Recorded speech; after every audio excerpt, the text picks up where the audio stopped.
everyone. It's so happy to join us again. We got another great solutions. Who was here in this room last night for the epicness? All right, and you're still here this morning. Thank you for that. As you can tell, I mostly lost my voice, and I'm going to do my best to conserve it. So, Brother Hakeem's going to handle the hosting for today. I'll be dipping in and out. So please give a warm welcome to Hakeem.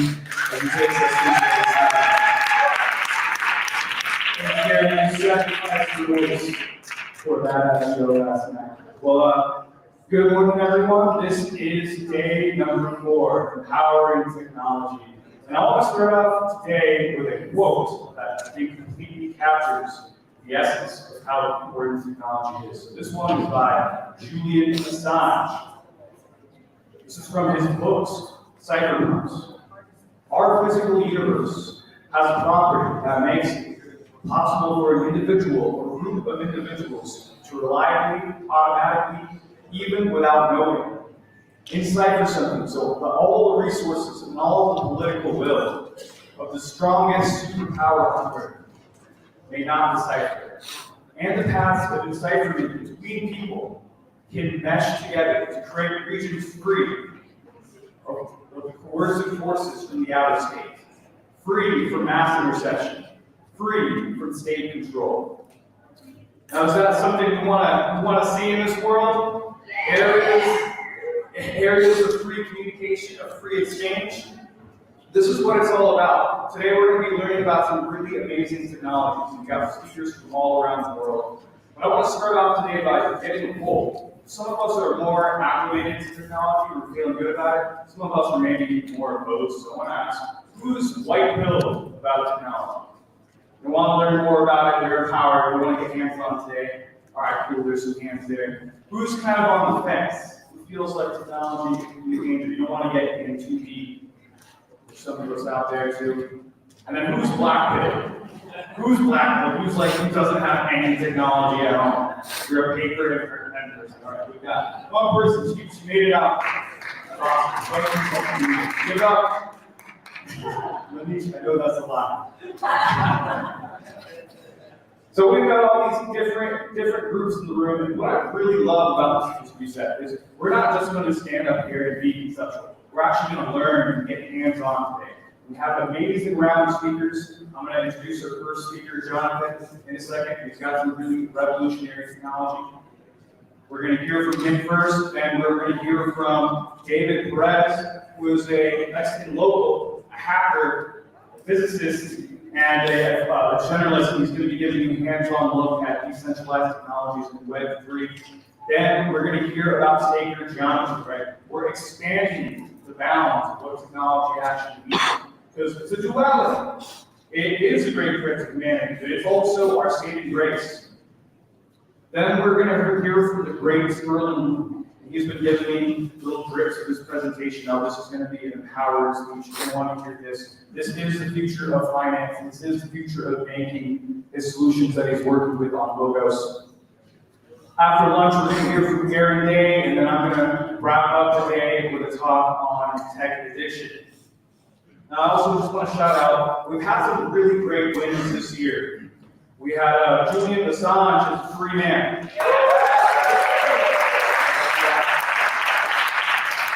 And then more recently, we had Ross Fulbright is now a free man. Now, these are just to show that the truth cannot be stopped. Our will to exchange cannot be censored.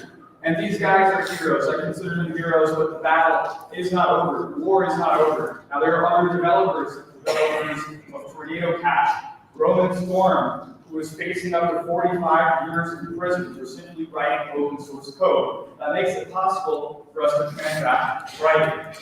This is something that he's facing. This is something people like on his name right now, but another gentleman, Roger Ver, who's also facing being extradited to the United States for not paying taxes on unrealized crypto gains, which we both know is false. And we know that these people are heroes, and they are examples for how empowering technologies is making the state shake in their boots. They are scared. When many of us start to use this technology, they will have lost all power. That's why I have to make such an example of these people. So it's so important to support the technologists on the stage today, so I invite you to check it out. Even if you're a tech shy, maybe you're not the best. Raise your hands if you're really good at tech. All right, look around the room, and if you do have trouble with tech, go and find these guys. And please, guys, stop asking me about your life. That's all right. We're going to get ready to bring Jonathan onto the stage. And I wanted to introduce Jonathan Alpha. This guy and his company are doing some amazing work. His company focuses on recycling trash, plastics, and medical waste. It literally says medical waste. I hope that's vaccines. It's just toss a bunch of them in and make biochar, bioactivated fuel, and other and fertilizers. Which this is so revolutionary. I'm so excited to see this happening. He's based in Austin, and so I'm super excited to hear about the science of this technology. So let's welcome Jonathan onto the stage.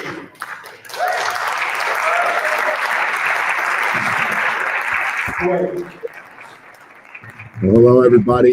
Hakeem, thank you for that wonderful introduction. I hope everybody can see the slides that are up. There we go. They're popping up. Let me see. Just give you guys a second, but I might as well, while we wait for those slides to get up, tell you a little bit about myself. So my name is Jonathan Appel, guys. I am the founder and CEO of Eden, also Eden Energy Solutions. And we are an energy company setting out to essentially create a world where we generate an exorbitant amount of our energy from what most people classify as waste. So thank you all for attending this beautiful show, for being a part of the People's Reset, where we take our power back and we envision a better future, and Eden can play a massive role in that. So who are we and what are we doing? So we're a group of entrepreneurs who have come together behind a technology my family has been working on for nearly 3 decades. This is a technology unlike any other waste to energy technology out there, and we'll talk a little bit about some of those technologies here in a moment. But this is a true reverse engineering of Mother Nature, a process that uses heat, pressure, and time to break down carbon-based compounds at the molecular level to create pure fertilizers, fuels, and biochar with no waste, no byproducts, in an extremely energy efficient manner. So we're revolutionizing waste. We're changing the term waste. Waste will no longer be feared as a burden, but will become a commodity, something that all communities can benefit from, not fear from. So let's talk a little bit about the problem, right? We all know that there is a lot of waste produced all around the world, but most people really don't understand what that truly means. In the North America alone, we produce almost 292 million tons of just municipal solid waste per year. Now, that doesn't include used oils, tires, many times plastics and recyclables. So the number is exponentially larger for the amount of tons of waste that are produced each year that are a viable feedstock for the Eden Energy process. Now, let's put that number into perspective. Now, we all know Manhattan Island. It's about 60 square kilometers or 25 square miles for those of us still on the imperial system. Now, if we took all the waste that is produced in just North America alone every single year, and we put all of that on Manhattan Island, you would have a pile of trash that is nearly 20 meters tall or 60 feet. That's a lot of garbage covering the entire island, guys, much more than that image that you see there. Now, if we talked about the world produces 2 billion tons of municipal solid waste per year. That same pile on Manhattan Island would be 405 feet tall or about 125 meters tall. That is just the new waste produced every year, not including the waste already sitting in landfills, in our oceans, in our waterways, all over our planet. We have a massive waste problem. Now, to put that into another perspective, if those 2 billion tons per year were all fed through an Eden Energy system, something that's many years down the line while we get our systems out into the world, but all that trash would produce nearly 3.7 million gigawatts per year of energy, about 15% of the world's total needs from something that is polluting our environments. It is a double benefit, which we'll talk more about here in a minute. So let's talk about what are some of the current solutions, in quotes, that we are currently using. Well, I think a lot of us are familiar with incineration, right? And we see incinerators all over the place. I grew up on Long Island, just outside of New York City. That's why I use Manhattan as an example. And not far from my house was a huge Reworld or Covanta incinerator, right? They take all the trash, they light it on fire, they create heat, they create steam, and they fire a steam turbine. Now, there are a lot of drawbacks to incineration, guys. Harmful pollution because most people don't put in the technologies needed to essentially scrub the emissions, right? The dioxins, the furans, the heavy metals, they all get released into the atmosphere. It's immensely energy efficient. It takes a lot of energy to burn that trash because there's a lot of moisture bound in it, right? A lot of water in garbage. Most people don't think about that, but there's a lot of moisture. And you have to use a lot of energy to dry that waste before you can burn it. And not only that, but it creates toxic ash, which is immensely difficult to get rid of, which is loaded with bad actors such as heavy metals and all sorts of chlorinated compounds. So it's not really a solution, guys. Landfills. We all know what a landfill is, right? You dig a big hole, you put a liner in, you dump all the waste in, you put in some pipes to try to capture the landfill gas, right? Methane, CH4. Now, the issue is a lot of that methane leaks into the atmosphere, which we all know isn't good for the atmosphere. It leaches into the water table, all the toxins and the waste, they leach out into the ground, and it blows away, right? And we've all driven by a landfill. I currently live in Florida, and the tallest point in Florida, I'm pretty sure, is a landfill. The only mountains and hills you really find in Florida are landfills, and they're always surrounded by vultures and other animals that are carrying off the waste, causing havoc to our ecosystems. And then there's one that's gotten a little bit of traction lately. There's some influencers out there who are talking about it, and a lot of countries are really pushing it, and it's called pyrolysis. Now, guys, pyrolysis has been around for a very long time. There's actually roots tracing it back to the ancient Egyptians. It was heavily utilized during the Industrial Revolution. The Axis powers used a form of it during World War II to create fuels when there were fuel shortages. And during the fuel crisis of the 1970s, it started gaining traction again. In fact, my uncle helped build one for the U.S. Treasury Department in the early 1970s. So this technology is nothing new, and it has significant drawbacks. Extremely energy efficient, guys. The most advanced pyrolysis systems are lucky to get 40 to 50% energy efficiency. So you need an additional outside energy to transfer that waste into fuels. The fuels created from pyrolysis are extremely carcinogenic. In traditional fuels like gasoline, we allow 1% of compounds called polycyclic aromatic hydrocarbons, also known as benzene, toluene, right? The carbon rings. Pyrolysis fuel can contain anywhere from 6 to 15% PAHs. That means it's 600 to 1500% higher in the carcinogenic compounds that are really harmful for the environment, which is why most states will not allow pyrolysis systems to be implemented. It's energy inefficient, as we've spoken about, and creates toxic byproducts such as tar and ash, which contain all the bad actors that are found in the waste.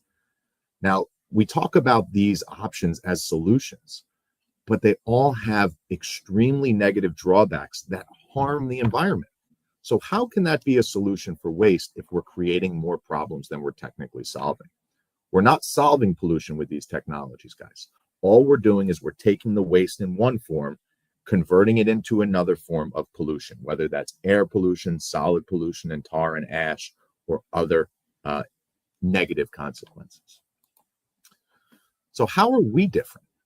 Well, most systems like incineration is a few stages, right? Drying the material, burning the material, creating the energy. Pyrolysis is raw material prep, drying, shredding, whatever it takes, putting it through the pyrolysis process, and then creating the fuels. We are an 8-stage process, guys, with 3 different reaction steps, and all 3 utilize the magic compound that we all know is water. Water is the key to everything we do. So in incineration and pyrolysis, what you're doing is you're using heat, incineration and fire, and in pyrolysis in thermal heat to thermally break bonds. We all remember carbon chains, right? C6, H12O6, sugar. Well, what those processes do is they use heat to crack the bonds and form new carbon bonds. Now, the issue is it requires immense energy to break those bonds using thermal energy. What we do, guys, is we utilize water under pressure to create free hydrogen, not H2, like molecular hydrogen, like people are trying to use for their cars and vehicles today, but H plus. Molecular hydrogen is not what we create. We create atomic hydrogen, H plus. Sorry, guys, got a little confused there in my own head for a second. But those hydrogen molecules are able to go into those double and triple and single bonds and cleave them via a chemical reaction. So we are able to break those compounds down using hydrogen instead of thermal heat. So we're able to use much lower temperatures and pressures than typically found in pyrolyzers or incineration. Now, there are 8 stages. Raw material preparation for us, guys, is removing any metals, rocks, or glass. The only 3 compounds that don't convert in our process from the waste. We also grind it down because the smaller the particles are, the easier the reactions and easier are to move through the system. Next up is thermal depolymerization, where we use heat and pressure under minimal temperatures and pressures to separate out any organic from inorganic. And guys, most people would look at me with 5 heads if I told them that mixed plastic waste is an organic compound, but it's made from carbon, so it's technically organic, right? We all know that plastic is made from hydrocarbons, so it's technically organic, at least in our world, right? Hydrolysis is just another thermal water under pressure process where we go to higher temperatures and pressures, and we really create a lot of magic there. If you guys are interested in learning more about all these stages, we have some great blogs written on our website, which I'll share here at the end. Also, the next step is separations, where we separate all the water from the organic compounds. We then take those organic compounds and put them into a thermal cracking system where we use heat and pressure and a little bit of water to break those carbon bonds into our fuels and our biochar. Now, all that water that was separated during the separation stage is loaded with many beautiful micronutrients, especially if you're processing food waste or sludges, such as nitrogen, phosphorus, magnesium, potassium, all the ones that we know as regenerative agriculturalists. I also am that, and we can talk more about that in another day.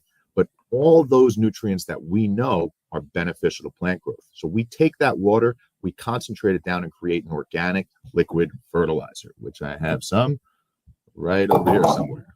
All right, the fertilizer has walked off.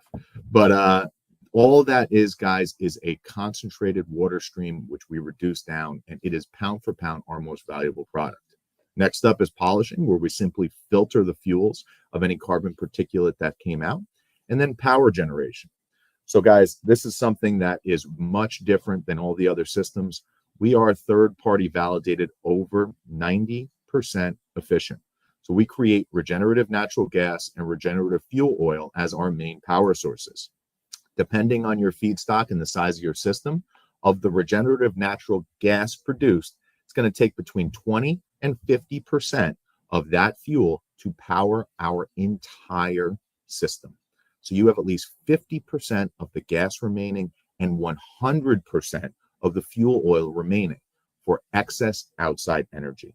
To put it another way, guys, 90% energy efficiency means once we get the system up and running and we create 100 units of energy, we then take 10 of those units and use them to create the next 100. It is an immensely energy efficient process, which separates us from everybody else out there. So what are the regenerative benefits? Let's talk a little bit about that. Well, waste, guys, is a massive issue. We've all seen great groups like the Ocean Cleanup out there trying to do initiatives to remove the waste from the oceans and from our environments. But the only way we truly stop that is by finding a solution to the source.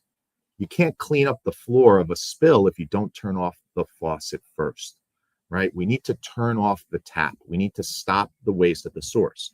Most of this waste is coming from landfills. I've seen statistics that say over 90% of all ocean plastics originate in just 10 rivers, 8 in Asia and 2 in Africa. So how do we stop it? We stop it at the source. We clean that waste before it enters our atmosphere or our environments. We stop it where it originates. And by turning that waste into a valuable commodity, we empower communities to take their environments back by giving them a way to turn that waste into clean regenerative energy. Because there is no waste, there is no byproducts. Everything is broken down at the molecular level. These systems can be implemented anywhere.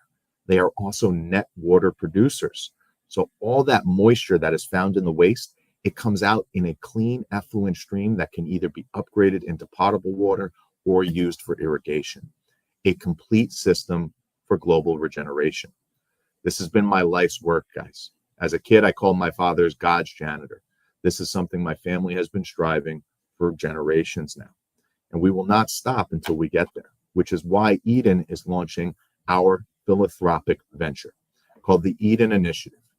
Now, the Eden Initiative, guys, is an arm of Eden Energy that we will be donating 5% of our annual profits to. And me and my founding team have committed 30% of our own personal annual dividends to this fund as well. The number one bylaw of the Eden Initiative, guys, is that if you own more than 1% of equity in Eden, you are not allowed to accept a penny from the Eden Initiative. This is not a global slush fund to hide from taxes. This is not a place where we will use this as a resort fee to be able to do what we want when we want without having to worry about who's looking at it. This is a fund for global regeneration. We intend on implementing systems in areas that couldn't otherwise afford these systems, giving back to communities. We're going to plant food forests all over the planet. So disgruntled communities and people who don't have access to clean food will now have access to clean food and water. We're going to use the permaculture principles to spread awareness around the world, and we're going to revitalize ecosystems. We're going to be able to do all this because the technology that we created, the technology that Eden is implementing, has the power to actually do such. We are extremely excited for what's coming because we know that there is ample opportunity for us to truly make a difference. So in closing, guys, I know I have a few minutes here. I do just want to talk about a few things that Eden is going to be doing. One, we are building systems ranging from 2 tons per day up into the tens of thousands of tons per day if a municipality demands it. A city like New York is probably generating 12 to 15,000 tons of waste a day. That is a significant amount of waste that can be converted into a significant amount of energy. Island nations, any island nations out there, if you are struggling with waste, we have the solution for you, because not only can you turn all the waste on your island back into clean energy, but you also produce the fertilizers to increase your livelihood and stock. So with that said, guys, I do want to open the floor to some questions and see how we can help. But with that said, the future will be green. The future will be pristine. The future will be powered by waste. So, Derek, I'm here, ready to open the floor for questions and see what people think.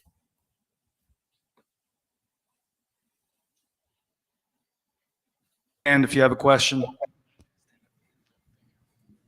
Thank you. So I was wondering, number one, the 10% you spoke about on how to get the system going. Can you explain a bit more about that, what it takes? And then also, is there any kind of trash that cannot be accepted into the system? Great questions. So the initial energy input is coming from a few different sources. If it's a large enough system, there will be grid connection. And I'm talking thousands of tons per day, right? Really only municipalities using something of that size. But local communities, there will be several sources, right? There will be a natural gas generator built into the system. So you will have the access to use a propane tank to get the system hot and running. And all large scale systems, anything over 10 tons a day, will have a full solar panel array and battery backup. So a lot of that energy will come from solar to get things hot and moving. But once it's hot and going, it does run itself nearly perpetually. And the only time that you need to expend that energy to get things back is when you bring the temperatures down. Now, as far as what can't be processed, I alluded to it earlier. So this isn't really a waste to energy technology. It is a carbon conversion technology. So any non-carbon based bonds, they don't really convert. So the only things that we can't process are metals, rocks, and glass, right? We try to extract them all before we run them through the process. And all of those have a recyclable value, right? So they're not technically a waste. And by pulling them out, we keep the longevity of our system more intact. If a piece of metal or glass or rocks are in the waste and they get fed into the system, it's not going to hurt it. It's just going to end up either in the biochar or through one of our blowdowns that we use to separate inorganics. But yeah, we've been cleared to process medical infectious waste. In fact, in the early days, we did a study with the DoD on Bacillium streptomoppilus and anthrax, and we're the only technology to ever receive 100% pathogen destruction on wet medical infectious waste. Even incineration only gets about 99.997%. We were out to 4 zeros with 0 detection. So there really is no real carbon-based waste stream that we can't accept. When we do our showcases here, typically we use a mix of used motor oil, used cooking oil, waste plastics, paper. We have a few dogs on site, so we use a lot of dog excrement, food waste, and anything else we really have laying around. We kind of just throw the kitchen sink at it.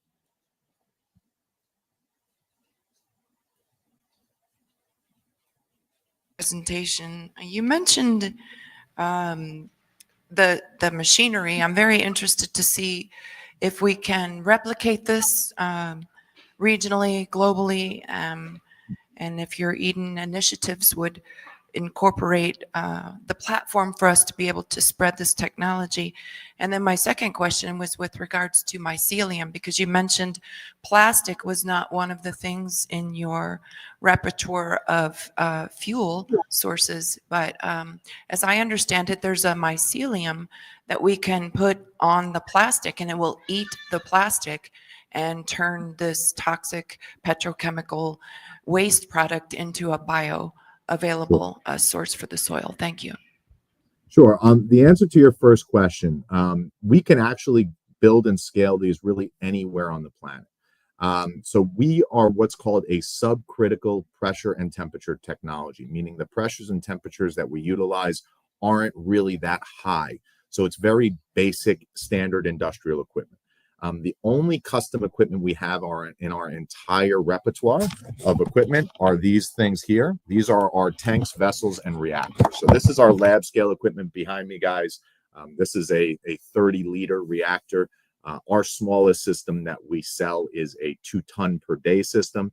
This is about a 50-pound per day system, right? So it's a little bit different. This is only for analytical testing, but only our tanks, vessels, and reactors are custom. So all the pumps, valves, centrifuges, everything that we incorporate into our equipment, those are all things that we can really source locally. And that's part of our expansion model, is to form JVs in new regions and work with local businesses to spread the technology in those regions. In regards to plastic, actually, plastic is one of our best feedstocks. So this is just a jar of shredded waste plastic, guys. We have a ton of this here in the lab. We actually have a garbage pail here in our lab that is for plastic waste only. We don't throw out any plastic waste. We grind and shred all of our own plastic, and we use it for showcases or when we're just operating to make our fuel, like our regenerative gasoline, which you see here, or our regenerative kerosene, right? So this is not a biofuel, guys. This is a real straight chain hydrocarbon. So the only thing in here is carbon and hydrogen bonds. This is as pure as a hydrocarbon can possibly be. Our liquid fuel burns cleaner than traditional natural gas. So I hope that answers your question. We can scale very easily, and it's no problem for us to process plastics. We do it all the time. One more question here. Yeah, I have one question. If somebody is interested to invest in you or want to support you, how is this possible? So reach out to us at our webpage, so edenenergy.co. You can reach out to us there and make contact, and anybody reaching out, we will get back to as quickly as possible. But that would be the best way. Just contact us and we can begin any conversations you are in helping us spread the technology, potentially investing in the company, and anything in regards to that.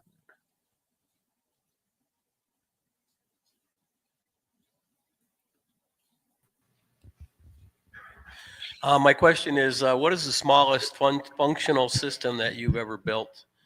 Sure. Something that's not municipality size, but maybe for a small community, or like, see, even a small gated community or something.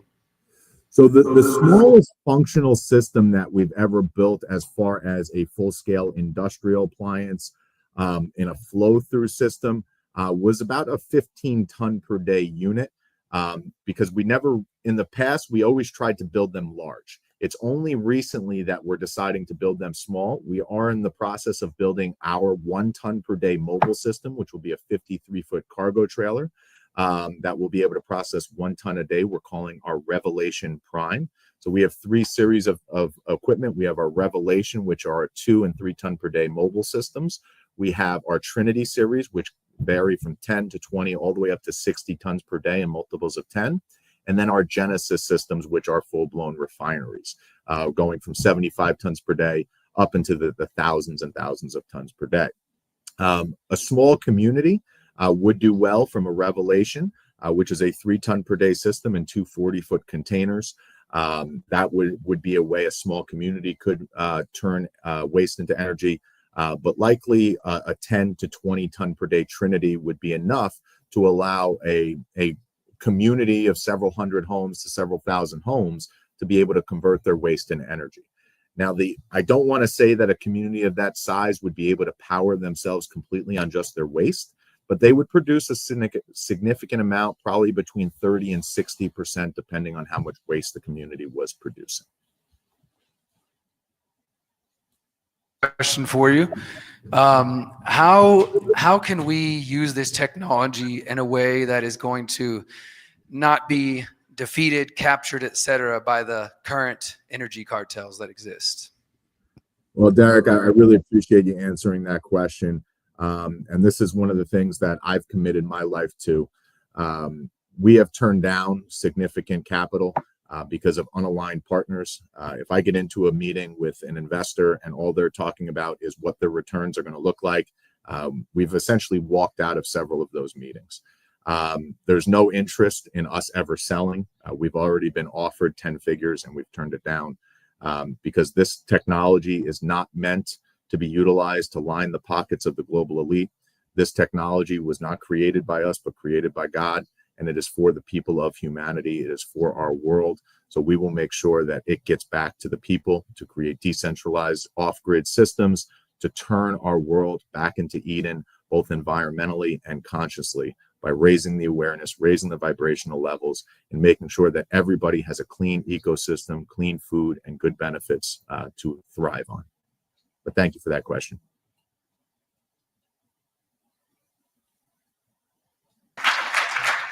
Wow, what a powerful talk. Thank you, Jonathan, for having integrity and releasing this technology out in the world. I was recently in Pakistan, and where some people don't have running water or gas to their house, but there is one abundance, and that is plastic. So I'm really excited to see this technology being deployed in many places. Let's transition over to our next speaker of the day. First, I'll ask a question. How many people are reliant on a cloud service? Can I show of hands? Yeah, you're using Google Drive and stuff. Bill Gates is like editing your documents with you. It's so weird. So weird. Jonathan, sorry. David is going to be showing us a new set of technologies we can use to take back ownership of our documents, of our data, and to have it distributed across computers all over the world. Maybe in a way you can rent your laptop out at home and it can actually make money holding data for others. So I'm really excited about this next speaker. David, please come on up. Give a big round of applause.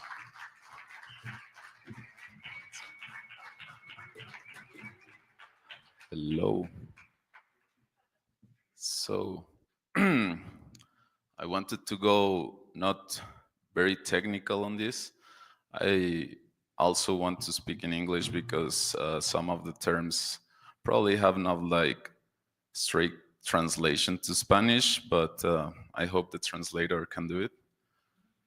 And I was thinking like how to approach to you guys, because it's like many topics in different days. And I thought like, what is science and how it relates like with the spiritual thing, with the mental thing, the material thing, which is science. And it's very important to think about the concept of ignorance, which is to have a lack of knowledge of something, to ignore something. But even though technology is just a tool, there's people who will use this tool against you. And as above as below, there is also an alternative to this digital dictatorship, which cypherpunks, hackers, and people like me are building. And this is one of it. And I will go through more a philosophical perspective than a technical perspective. So, starting with the slides, can you please put the second one, please? Okay, so the internet. Originally, the plan was to connect computers as we connect between peers and people, to share knowledge in a decentralized way. If there's a war, whatever happens, if a node or a person is not present, probably someone else have the knowledge to share between all these computers. And the goal is legit because, scientists and hackers believe in free software, in free sharing all this knowledge to everyone, regardless of all their preferences, their skin, their religion, whatever. So this is just a suit in this reality. This is also a computer for us. So as I was saying, as above as below, but the computers, so God created us as him, and we create the computers and the AI, but the AI cannot say we are the human, as we cannot say we are God, But so as we create computers and all these technologies, we put in these tools our own essence, our own darkness, and our own light. So the next slide, please. So first we start with Web 1, which require lots of resources. Normal people actually do not have all these resources. It started mostly like sharing this information in HTTP websites, but it was read-only. Like you can only read the information of institutions and government, just as television. Like you cannot interact with it. It doesn't care about the users. It's just sharing the information of the research of their science. Next one, please. So in 2004, we got the Web 2, where the user start participating into these systems, into these networks of computers, and the user starts creating content. So it's not only read, but you can actually write and interact between computers and peers. But these computers, like the cloud, exist because it's a very funny meme that it's out there that it says the cloud is actually someone else's computer. So you're actually doing like all this, sending all this information, all this registration into a log of another person's computer and putting all your information, your data, and everything. It's good that now you have a word that you can speak your mind, you can put an input into that website and more people can see it, but still centralized in another person's computer or institution or company. So that bring a lack of concerns. And can we go to the next slide, please? And well, some of the challenges in bring, it's centralized control by all these tech corporations. Then they start profiting with our information.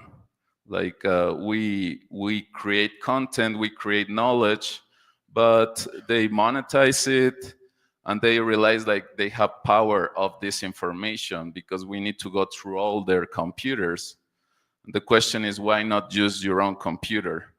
And last but not least, right now, algorithms.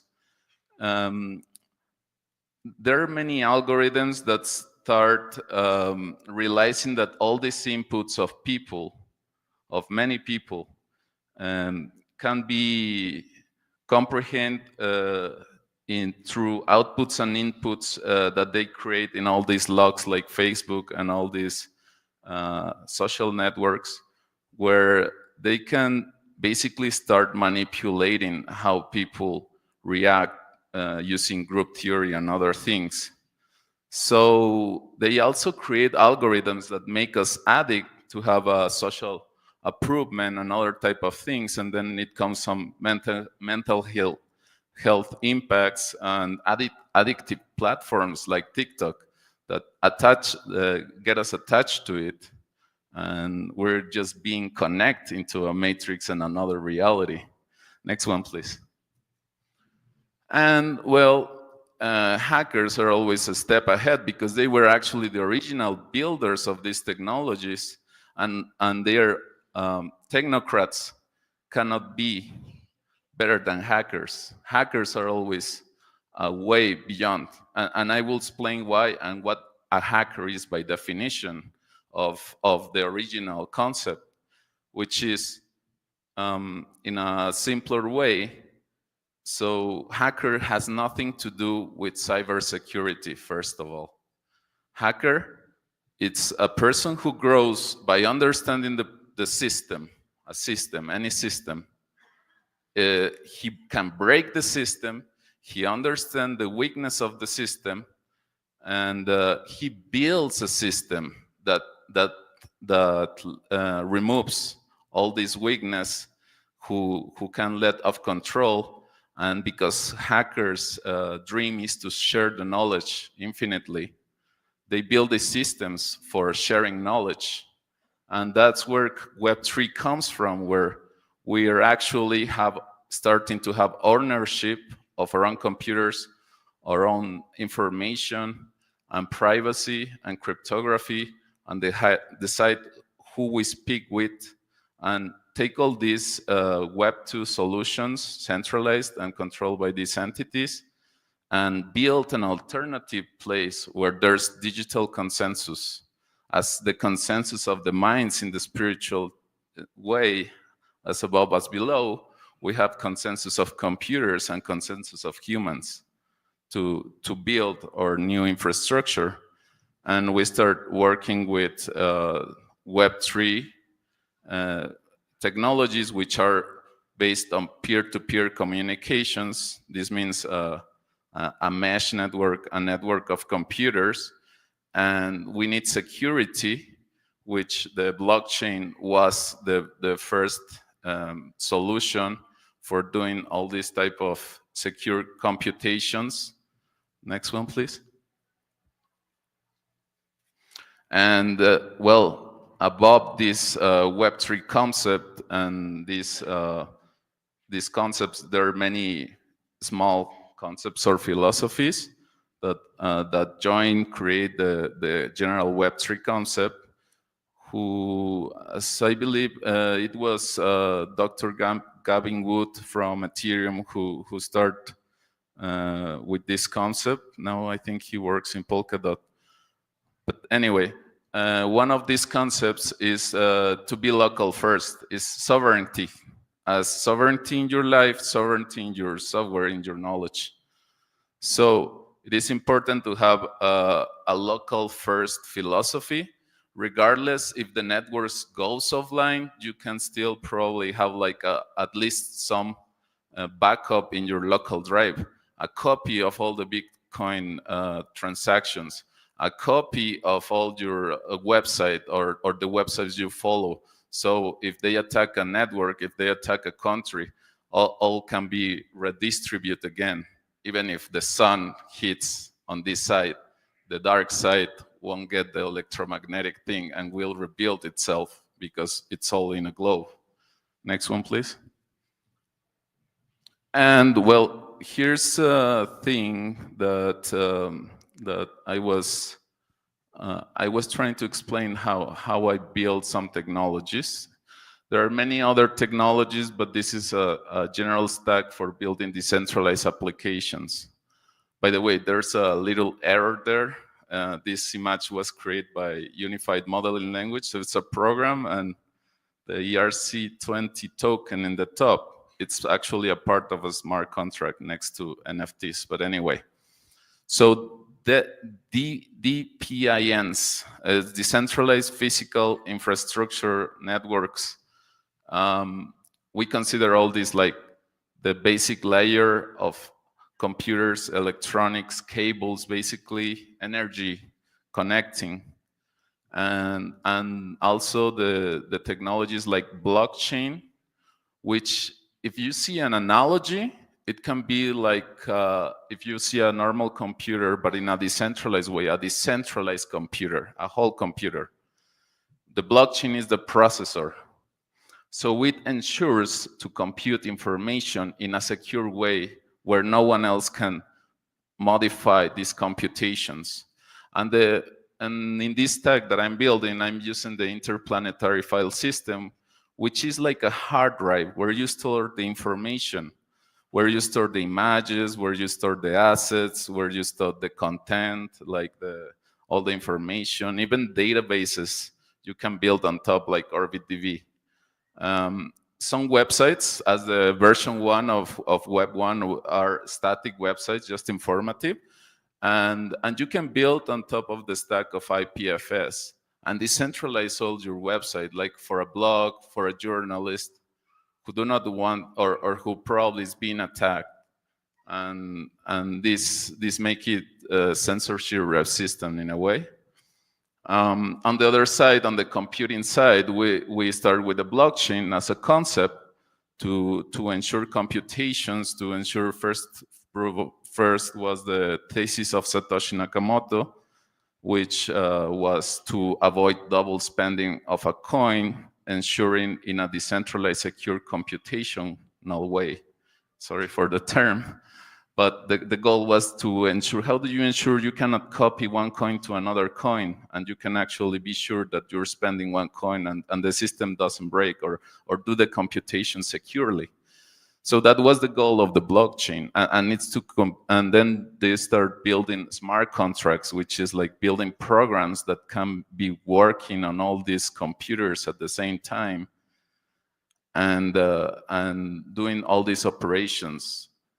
And then we can mix both and start building decentralized applications, which changes all the stacks of Web 2, Web 2.5, which is called Jamstack. And on top, we start building other things like the DAOs, which is more like person and social things implicated in this new paradigm or alternative system. Decentralized autonomous organizations where we have voting mechanisms that can be ensured mathematically, not just to have faith in an institution that you put your vote in a magic box and then you see a number in the screen who wins. No, this is like mathematical provable. And everybody has local first access to that software to verify it's not broken. And then we create also the decentralized finance, which is a requirement for substituting all these financial banksters who are actually thinking they own you. So we need that solutions right now. And the requirement just generate all this decentralized finance to borrowing, lending, all these things that are done in this material, in this physical world, in the digital world, is also being developed. But the difference is the philosophy where crypto comes from. And I will go that at the end. Please, next one. So yeah, I was speaking about decentralized applications. They eliminate central authorities, mostly work on blockchain, but there are other technologies. This is just a stack that I'm using because it's like the most used one right now. I'm probably kind of the more stable, but it's growing and people is working a lot on this, and it has a philosophy. And the important thing that I want you guys to know here is to keep with the philosophy and understanding that as the fight goes in different levels of these realities, also in the digital space, we have a fight and you have an alternative, and you don't need to have all this lack of knowledge, but at least be aware that, and you don't even need to have the whole knowledge, just be aware that this exists. Next one, please. And the decentralized physical infrastructure, which is the thing that I spoke about, it doesn't go just only through saying a blockchain is a decentralized physical infrastructure because it needs like lots of computers, networks. It can work in dark nets or the internet, the clear net. But it's also being used for, like, we have some research for doing like decentralizing energy, having other types of things like transportation of things, ensuring that they reach where your food comes from, how to be sure that no middlemen are breaking your chain or system. Next one, please. The decentralized autonomous organization, the other stack I was speaking about, it's here I will speak a little bit about where the cypherpunk movement comes from. And even though there's a manifesto of the cypherpunk 1993, the crypto-anarchist manifesto, the hacker manifesto, when it kicked me in my head, it was not, I was studying cryptography, and there's a theorem of cryptography which says all, I will phrase it not specifically how it is, all trusted systems by humans, trusted means as trust as in faith in humans, can be substituted by a cryptographic trustless system. And trustless means not to trust, but to verify mathematically.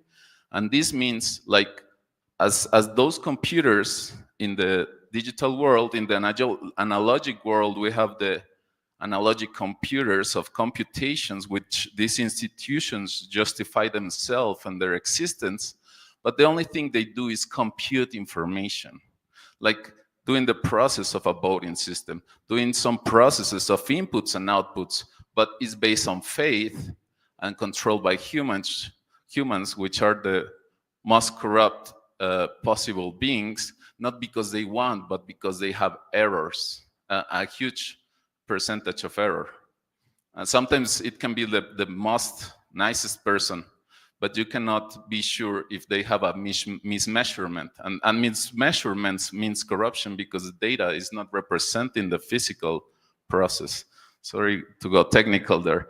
But it kicked my head there because I got it and I said, oh, so it means that all these things like science, it reached a point where it's controlled by an institution, which is a religious faith in human kind of thing, which for me is kind of the worst thing to believe in a human. I mean, I think I can believe in God, which I cannot see, but I'm not very sure.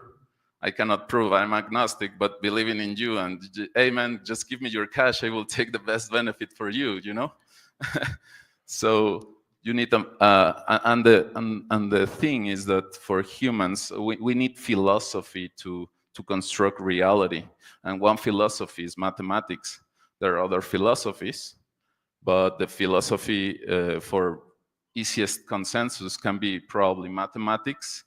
Like, okay, you are a world, I'm a world, we can probably not agree on many things, but we can compute that 1 + 1 = 2. Do you agree? Do you agree, Mr. Alien? You know?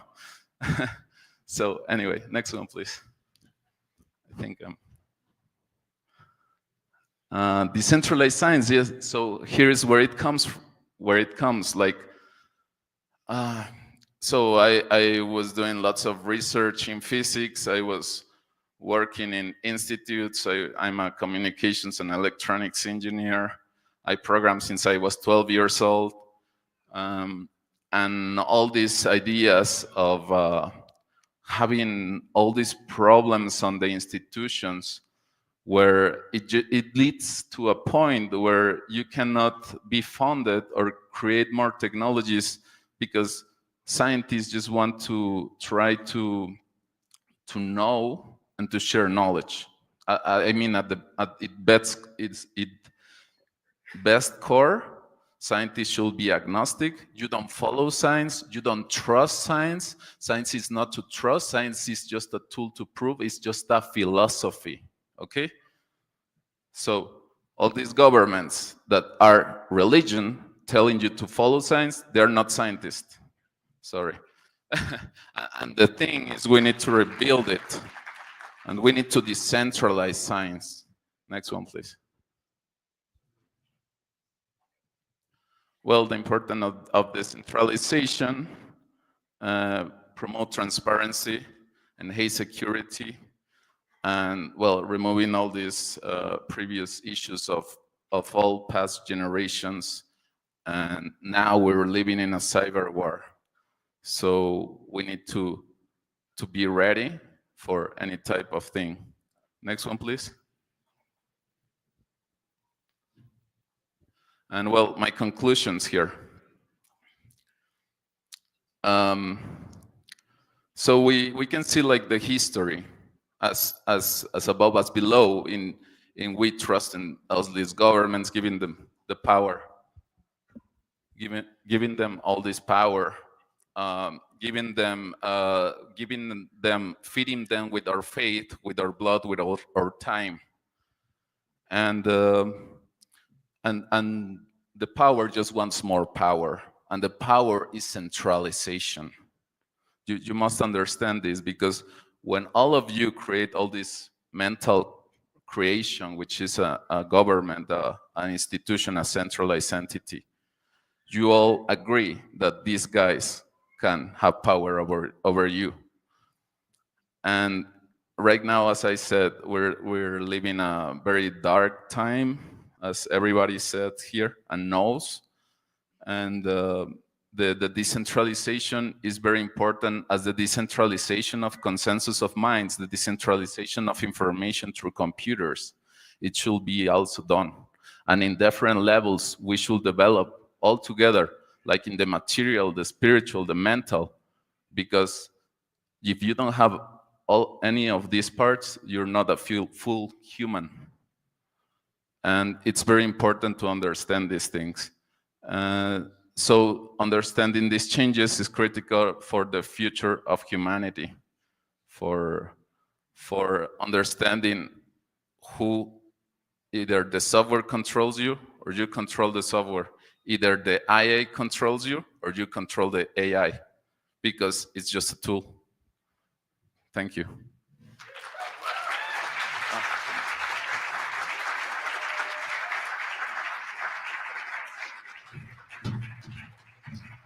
Make some noise for David, guys. So happy to have you here. And you're going to be hanging out, right? So if they have questions, they can come find you? Yeah? All right. Thank you, brother. One more round of applause for him. Thank you.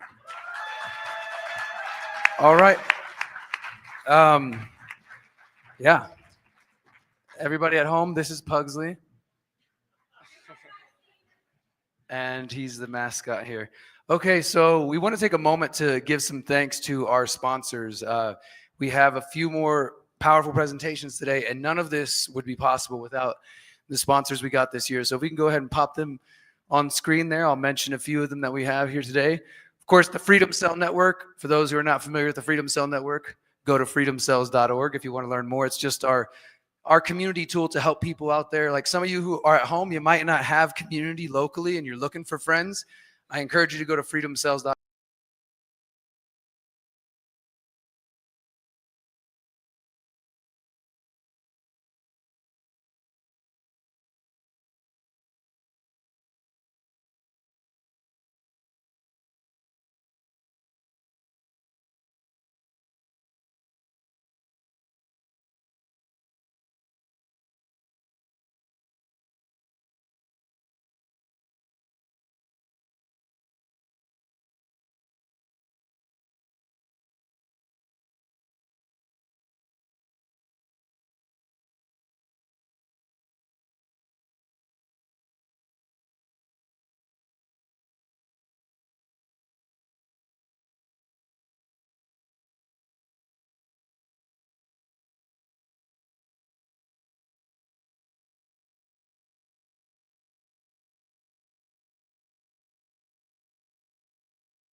So I'll echo what Derek said. You know, I partnered with Derek to bring the People's Reset to the United Kingdom in September 2024 last year. It was an incredible event. We did a test event of this type. We did a 3-day event, so you guys get the full experience here in Mexico, but we gave a taster in the United Kingdom. And without sponsors and your participation, these types of events aren't possible. It costs us £65,000 to host the 3-day event in the United Kingdom.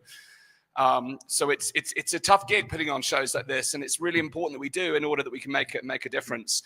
So on that point as well, those of you watching from home, your donations also make a difference. Again, for our event in the UK, we literally wouldn't have washed our own face, so to speak. We wouldn't have covered our costs without our friends at home who are watching and donating. So please do look out for the donate button on the page.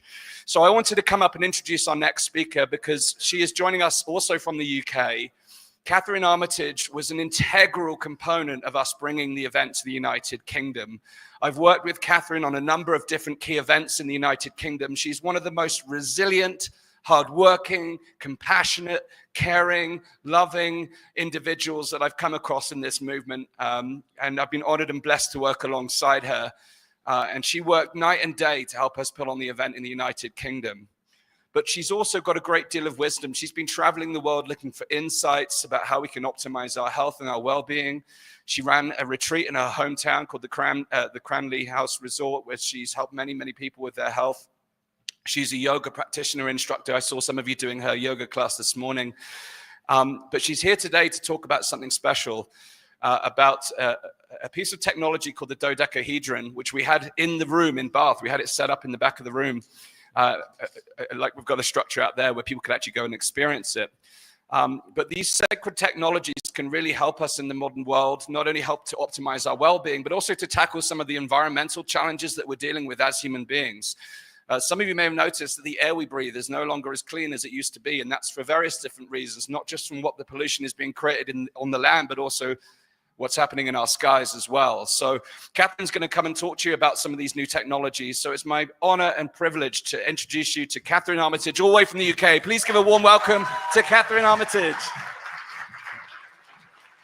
Thanks so much, Dan. I'm just going to have to see if I can get the hovering of the mouse sorted out here. Welcome, everybody. I'm just going to show you something which you may or may not be familiar with. Who has got a radiation meter in the room? So a few of you have. That's great. So I'm just going to show you what isn't visible and what we can't hear with regards to radiation.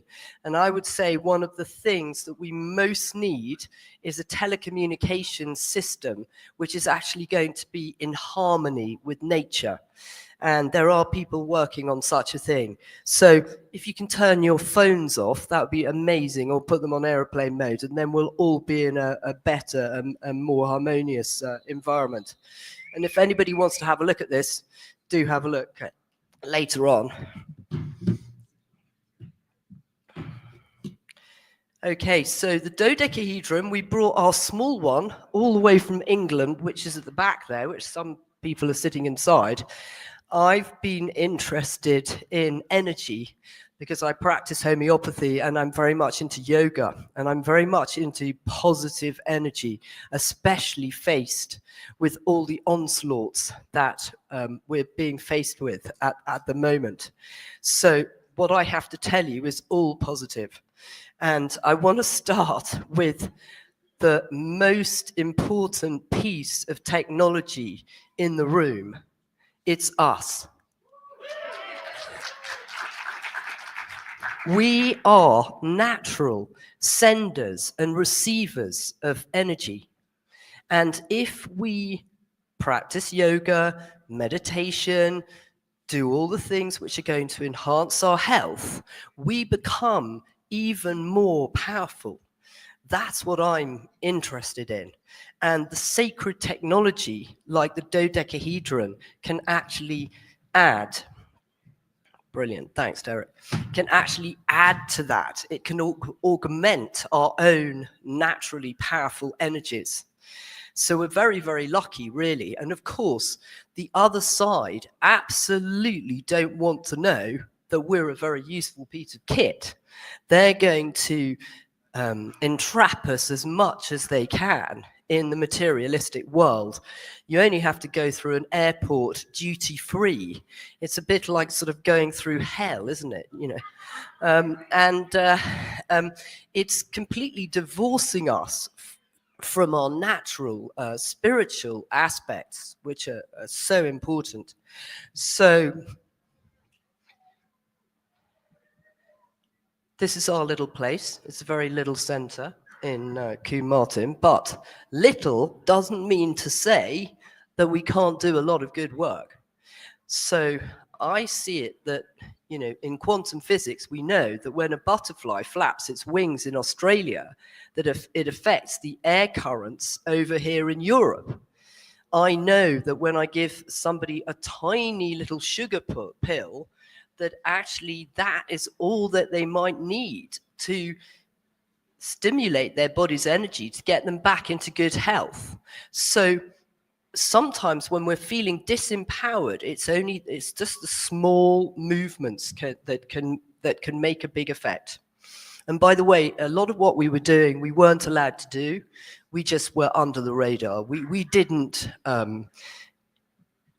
disclose to the local authorities that what we were up to. So this is a dodecahedron. One is the small one on the left, and the other one is the one on the right. And this design actually came from when a whole group of us were gathered together to support a friend of ours whose house was due to be repossessed by bailiffs. And it was a very fruitful day because it was rather rainy. His house, you'll be pleased to hear, didn't get repossessed, or at least not that day. And Stuart got to speak to a welder who designed the corners for the dodecahedron that you can see at the back. So my partner Stuart, it's his design, this dodecahedron, and it's brilliant because it's a kit form.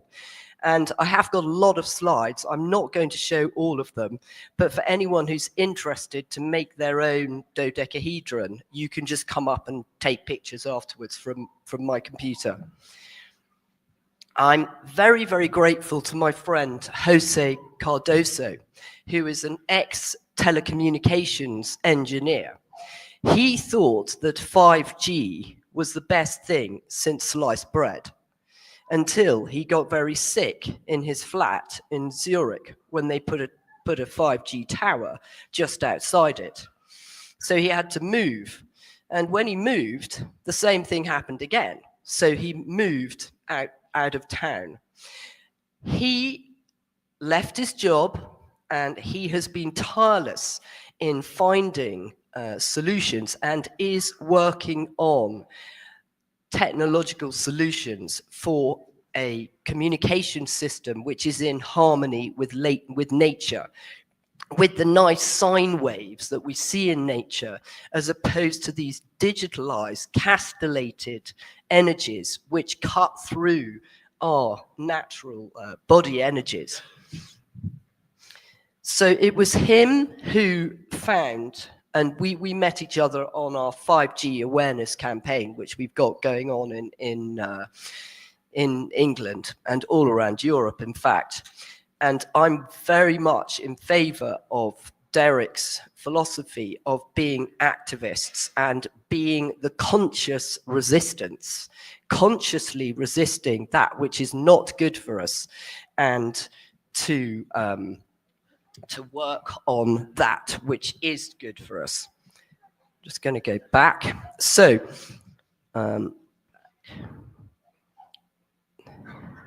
yes, so you can see here, this was the sky in Switzerland that depressed Jose when he used to wake up every morning. And luckily in Morelia, we don't seem to have all these chemtrails. But in Europe, we are surrounded by them, especially when the sky is blue.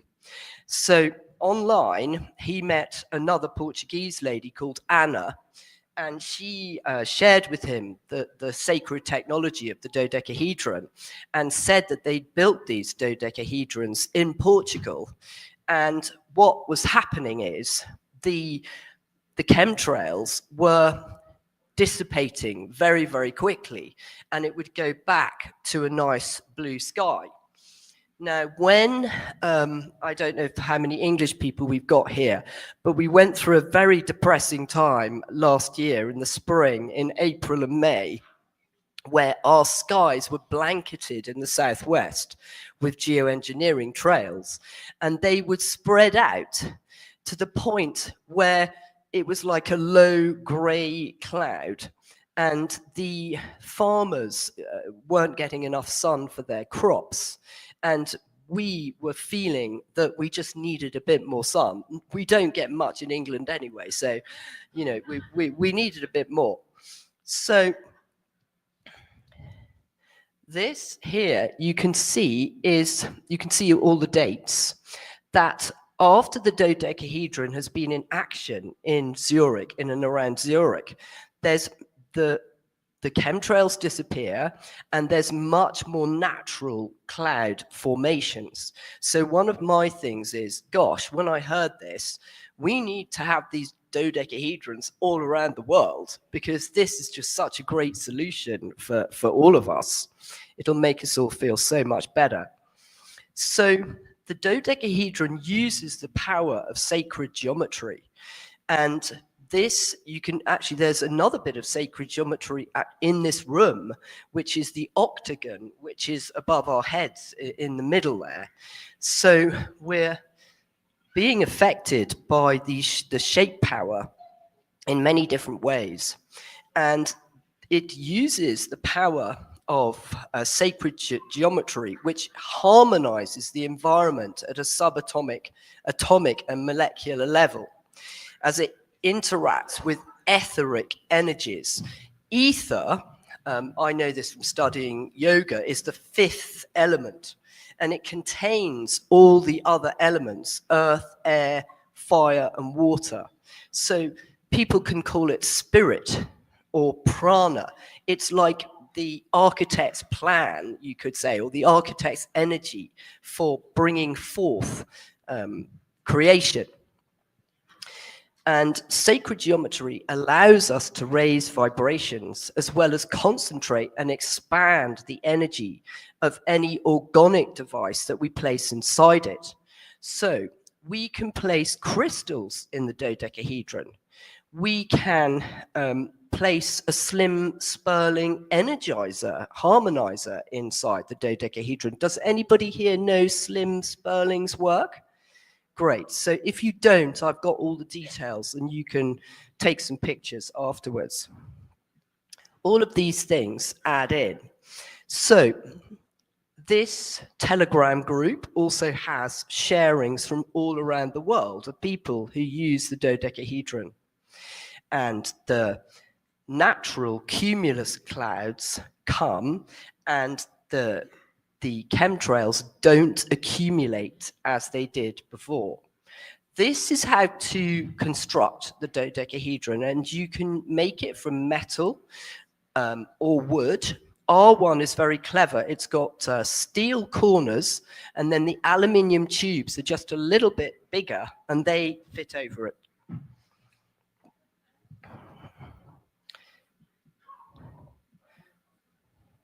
This is the jig, for those of you who are familiar with engineering. So this is what enables us, or the welder who we work with, to weld the corners in one piece. This is the jig from the side.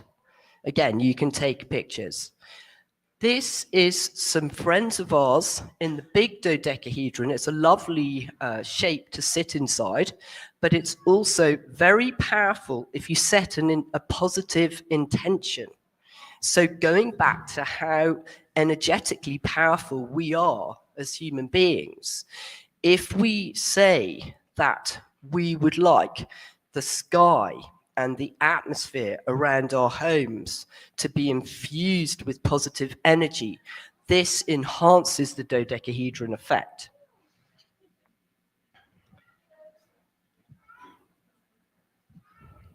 That's somebody also setting a positive intention at a conference in England. How did we know about energy enhancement, about sacred geometry through our main teacher, who is a yogi master called George King. Has anybody heard of this master? So he used shape power, and this is him with what he calls a radionic battery, and he used all his metaphysical skills to create this battery, and inside is crystals, ground up crystals and gold, which stores energy generated by prayer. Now, when I heard this, I'm like, wow, that is amazing. Because we can all pray. It's very simple, but it's not always easy. It requires some effort. But for this situation that we're finding ourselves in, we know from transcendental meditation, which I've been practicing for a few years and my partner for decades, that when the Maharishi University did research that 1% of meditators in LA lowered the crime rate. That's a significant fact, isn't it? So if we can raise the vibrations to such an extent, these criminals, and they are the cabal, the elites, they will not be able to exist in this positive vibration. Does that make sense? I think that's a cool fact.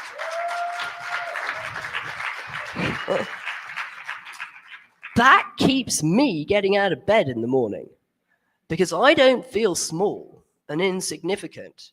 I feel like the little bit of energy that I can lift up is going to have that effect that creates the big snowball, and then all of this is over. And we'll have what we call in yoga the golden age. This is an interesting one. This is actually why we live where we live in North Devon. It's the local hill, and it's called Holston Down. It's a beautiful place overlooking the sea. And it was somewhere that George King chose to run a mission, which he called prayer power. He was a bit ahead of his time. He was an aquarium. And he enthused all these people to come and pray. And you can see them all standing around here. And then he stored their energy in this battery. And he manipulated in there using Tibetan mudra. Quite simple, with one hand up and the other hand directing the energy in. This is him. He's a bit of a hero for me because he is very practical. People, when he was around in the 1950s, thought he was a nutter, especially as he was very much into the space people and was in contact with space people. So he was an outsider when it came to the UFO movement because combining prayer and UFOs wasn't very popular. You can see he's like a panther here, and he had many other pieces of sacred technology that he used. He also had a spiritual energy radiator, which sends out the energy that gets held in the battery when there is a war or a famine or anything, a disaster that's going on in the world. And what we've noticed is that when we pray, sometimes we glow. And people have said to me in my local village, I posted this on our local forum, and somebody said, you photoshopped that, Catherine. I don't even know how to use Photoshop. So that is definitely a natural glow from a helper who helped us with detox, and he was doing a lot of detoxification. So naturally he had light, and then we couldn't see that with our physical eyes, but when we took the photograph, then we saw it. And we've got a few more. That's Stuart at the bottom left, and some other friends. Also, we do a lot of pilgrimages, and they're glowing as well. It's a nice byproduct. This is our village, and this is a little video which I want to show you, which Stuart took. So yeah, the others are going to show the video one, and you can see what happened with the chemtrails which were being sprayed, and what then happened. Are you okay to show the video, or do you want me? He said I have to press it, do I? Okay. Derek said that you would do it. So I'm not sure. I can't see where I can press it.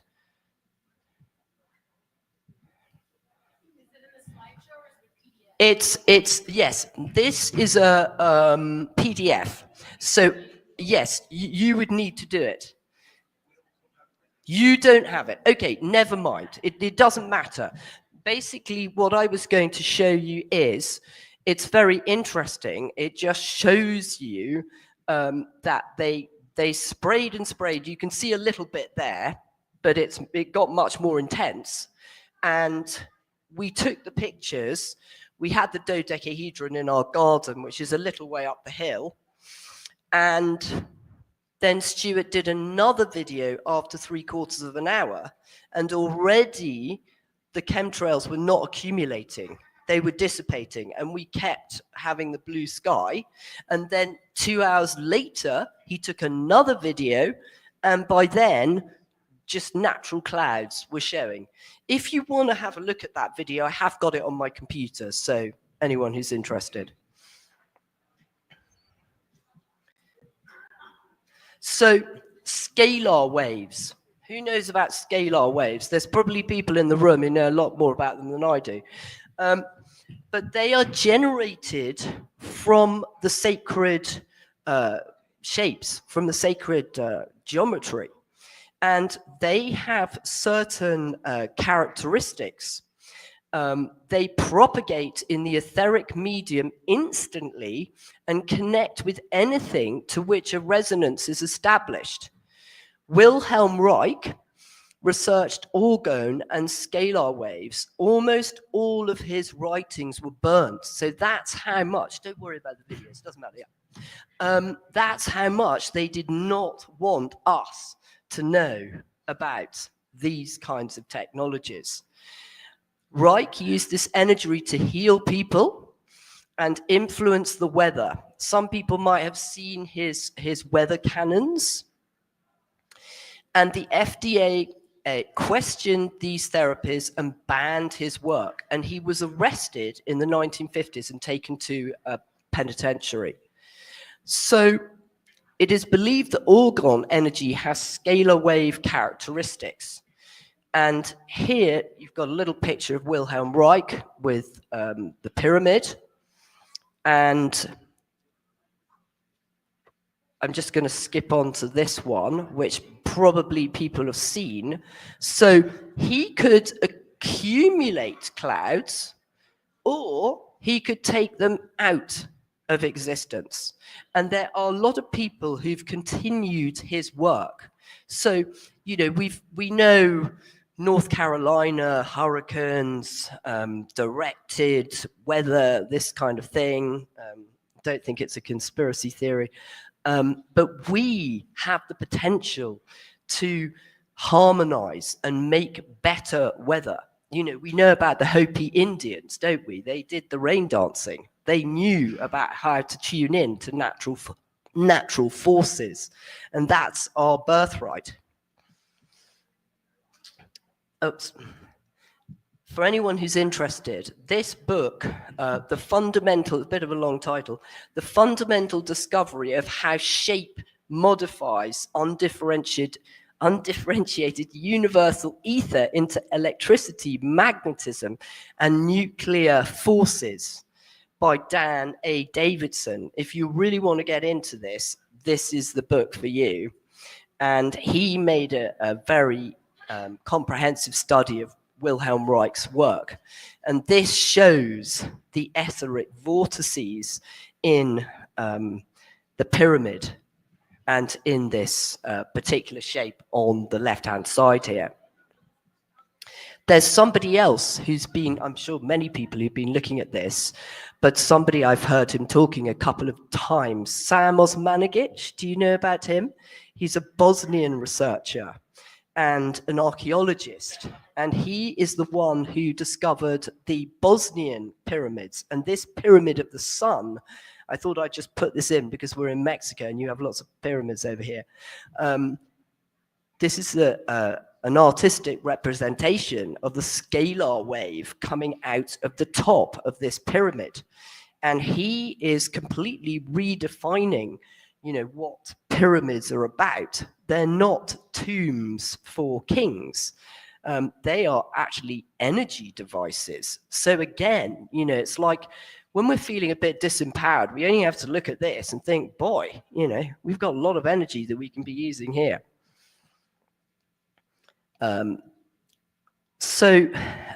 He discovered this Bosnian valley of the pyramids, and he writes books and runs courses. You can go and help there.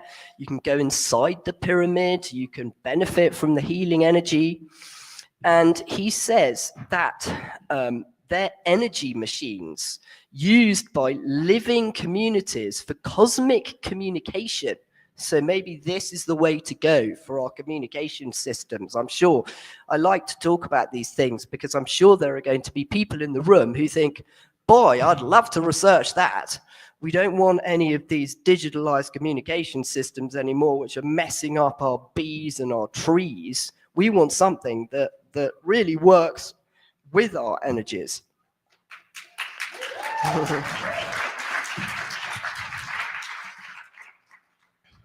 So there was just a couple more points on that slide that I just wanted to cover, except I can't see them. So we'll move on, but you can see they're very powerful shapes that can be used for our benefit. So true science meets spirituality with shape power and these pyramids. And you can see these are the people who are helping out, and they're doing a meditation in one of the internal chambers before they start their day. So all of this is yet for us to discover. These are the scalar waves. Again, this is not my, but I did want to show you, how the scalar waves look. And the orgon energy is an energy present in the etheric environment. So just to remind you, ether is the etheric environment, the fifth element that contains all the others. Some also call it prana or chi or universal energy or universal life forces.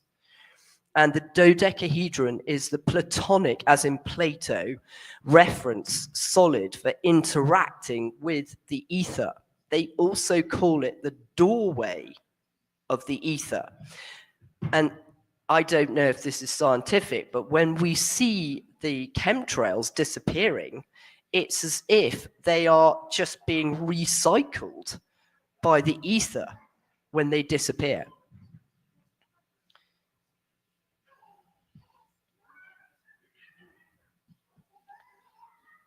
So this is me inside the dodecahedron. I like being in there. I love to pray. I love to, it's a bit uncool to pray. It's a bit uncool to show our connection with the divine. We actually have to make it much more cool. And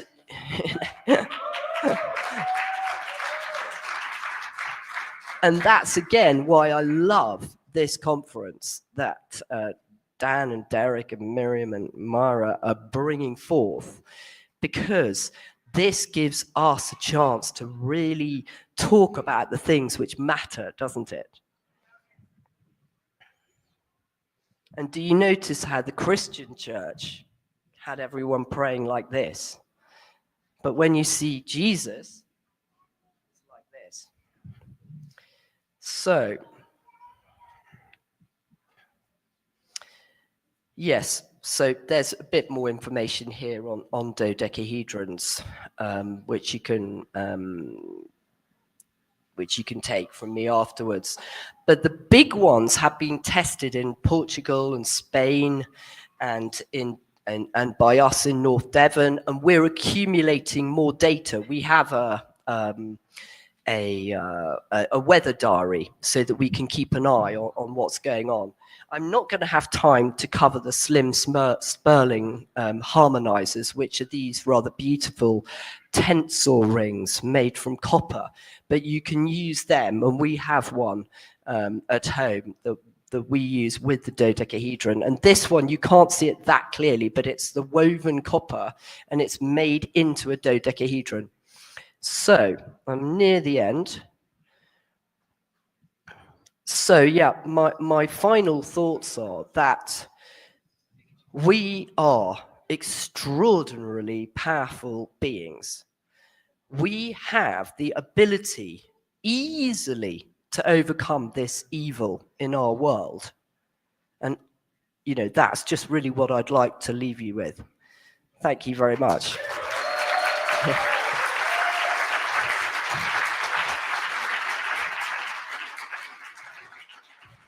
I don't know if we've got time for a question or if we're on to the next person.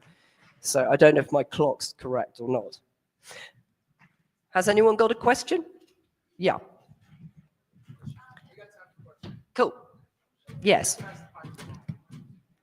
Yeah, sure. Thank you so much for that beautiful presentation. One of the workshops I did last year was on intentional esoteric bioconstruction design. So I built a house here in Mexico incorporating sacred geometry, numerology, Fibonacci sequence, and a 369 spiral. And it was truly a magical, magical house. And I believe that if we can stop the sort of silly idea of building everything with angles of pain and, you know, square boxes and concrete cement box prison kind of things, that if we can establish sort of a pueblo or a city using this type of design, that will establish the foundation for wireless telecommunications without the weaponized frequencies. What are your thoughts on that? Yes, it makes me tingle all over when you're talking about that. You know, what a beautiful idea. You know, these are the kind of buildings that we want to live in. And I completely agree, you know, exit and build. Let's build these kind of places. Thank you. Got another question here. Can you elaborate more about how the prayer batteries work? And is there any information, not yes, that one, but the sphere that is much more powerful than? Yes, the sphere, a spherical shape. All of these shapes have their own power, definitely. I don't know. It's not my area of expertise. The battery is very simple. In fact, many things, the best is often very simple, isn't it? And it is just, you know, we know that crystal holds energy. And so it's really just using that technology to store the energy, and then using coils and antennas to send it out. Thank you. Thank you, everybody. Hey, we got 2 more questions, Catherine. Just hang on 1 second. Please stand up. Yeah, thanks. That was a great presentation. I'm very interested in it.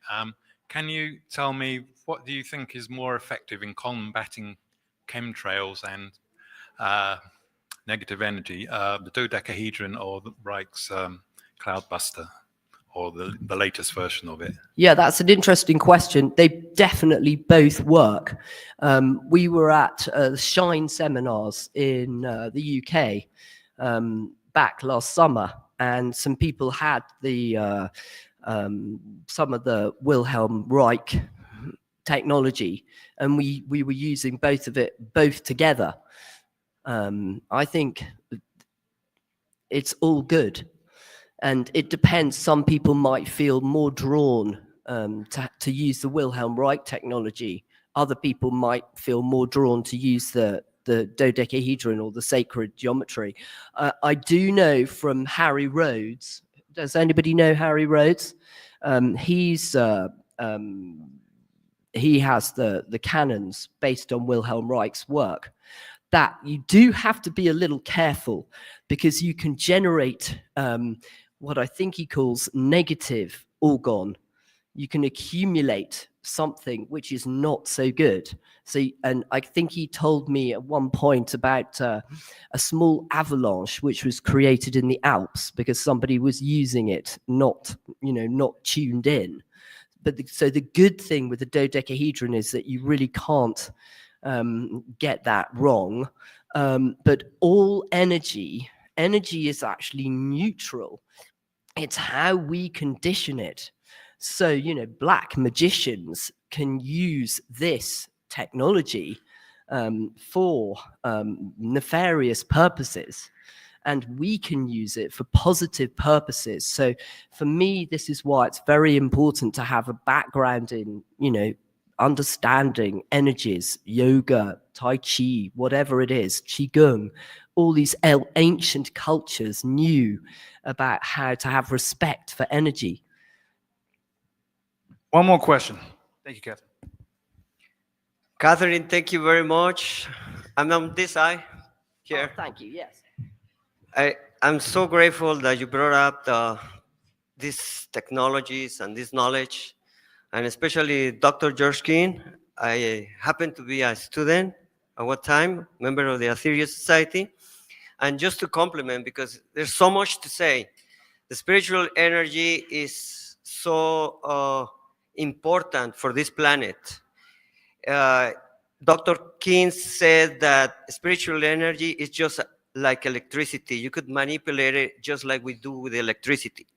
And the reason we have all these crises, oil crisis, economic crisis, war crises, is because we have a crisis of spiritual energy. And it's not because there is not enough spiritual energy. Look at that. Look at yourself. You are energy.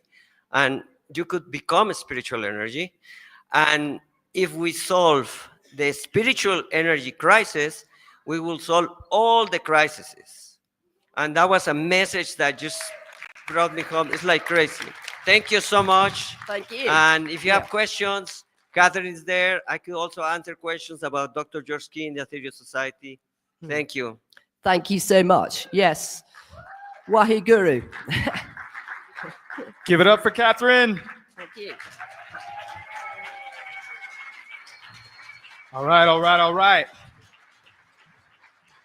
Empowering technology. The nerds are taking over. Watch out.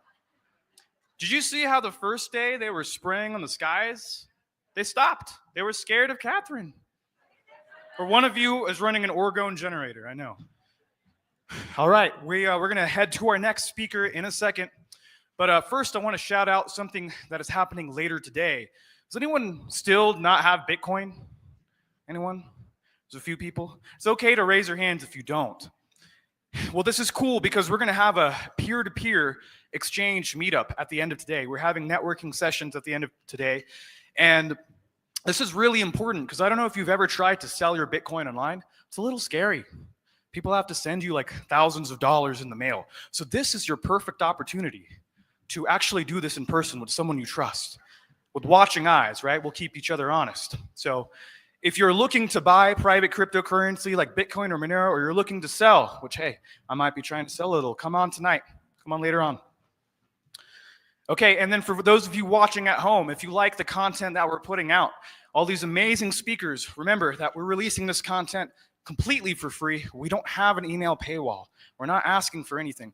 But in order to run events like these, this event costs $40,000 to put on, we need your support.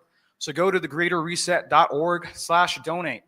Send us a few bucks. It's going to make sure we have talented speakers like these and the decentralized nature of the event. We're going to have it for years to come. So we thank you to everyone who's watching at home. Give it up for them. Thanks for being here, y'all. We feel your energy. We feel your energy. Next, I have the honor to introduce an downright pure crypto anarchist, someone who has so much passion in his heart. I saw him give a fiery speech the other day, and man, this guy will get you pumped up.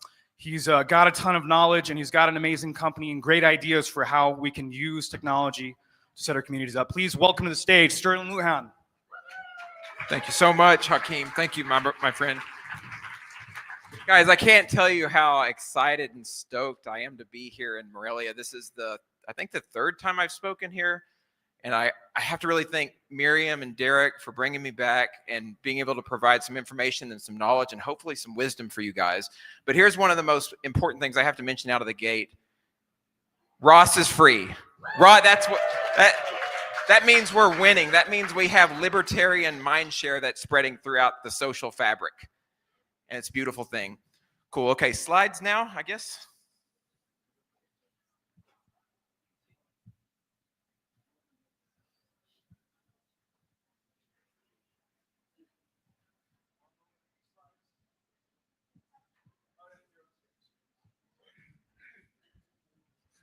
Not yet, I guess.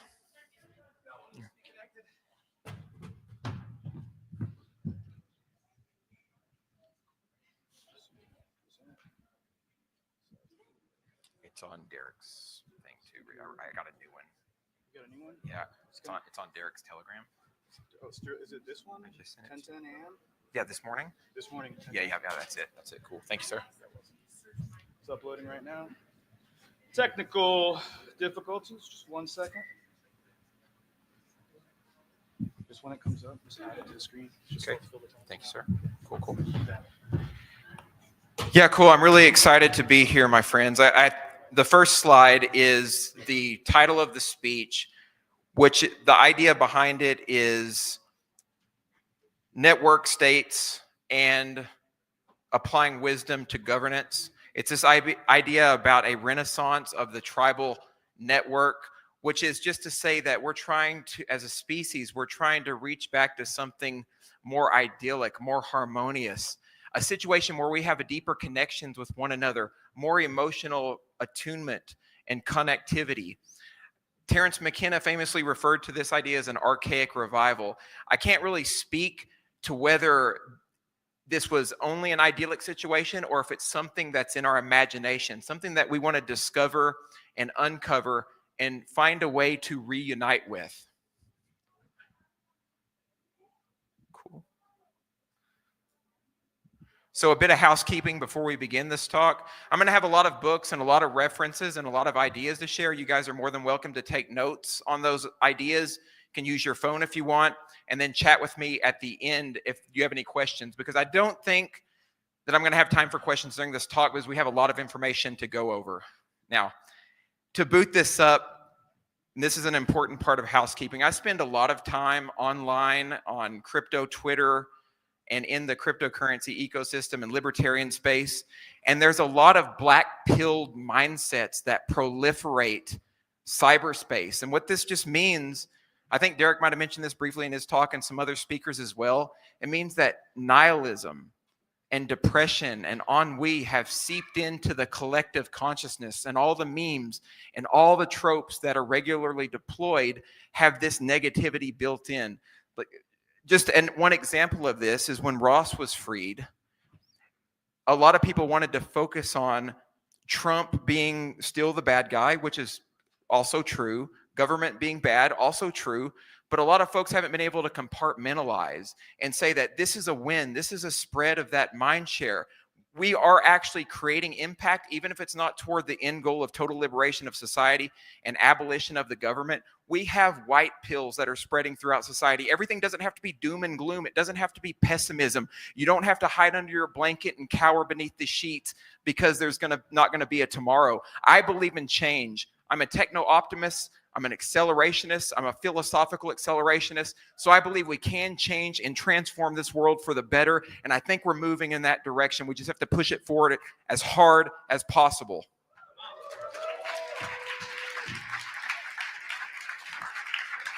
So speaking to that point, one of my favorite philosophers and optimists, Terence McKenna, actually said, there's nothing as powerful, as capable as transforming itself and the planet as the human imagination.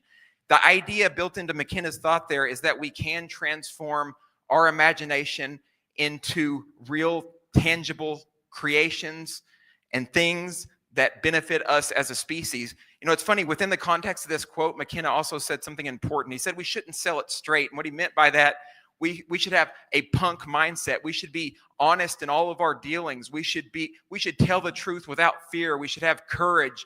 And it's this need for courage that transforms the world. And one of the other things that he said that I highly agree with is that we should not whore ourselves out to nitwit ideologies. We should push freedom as hard as possible.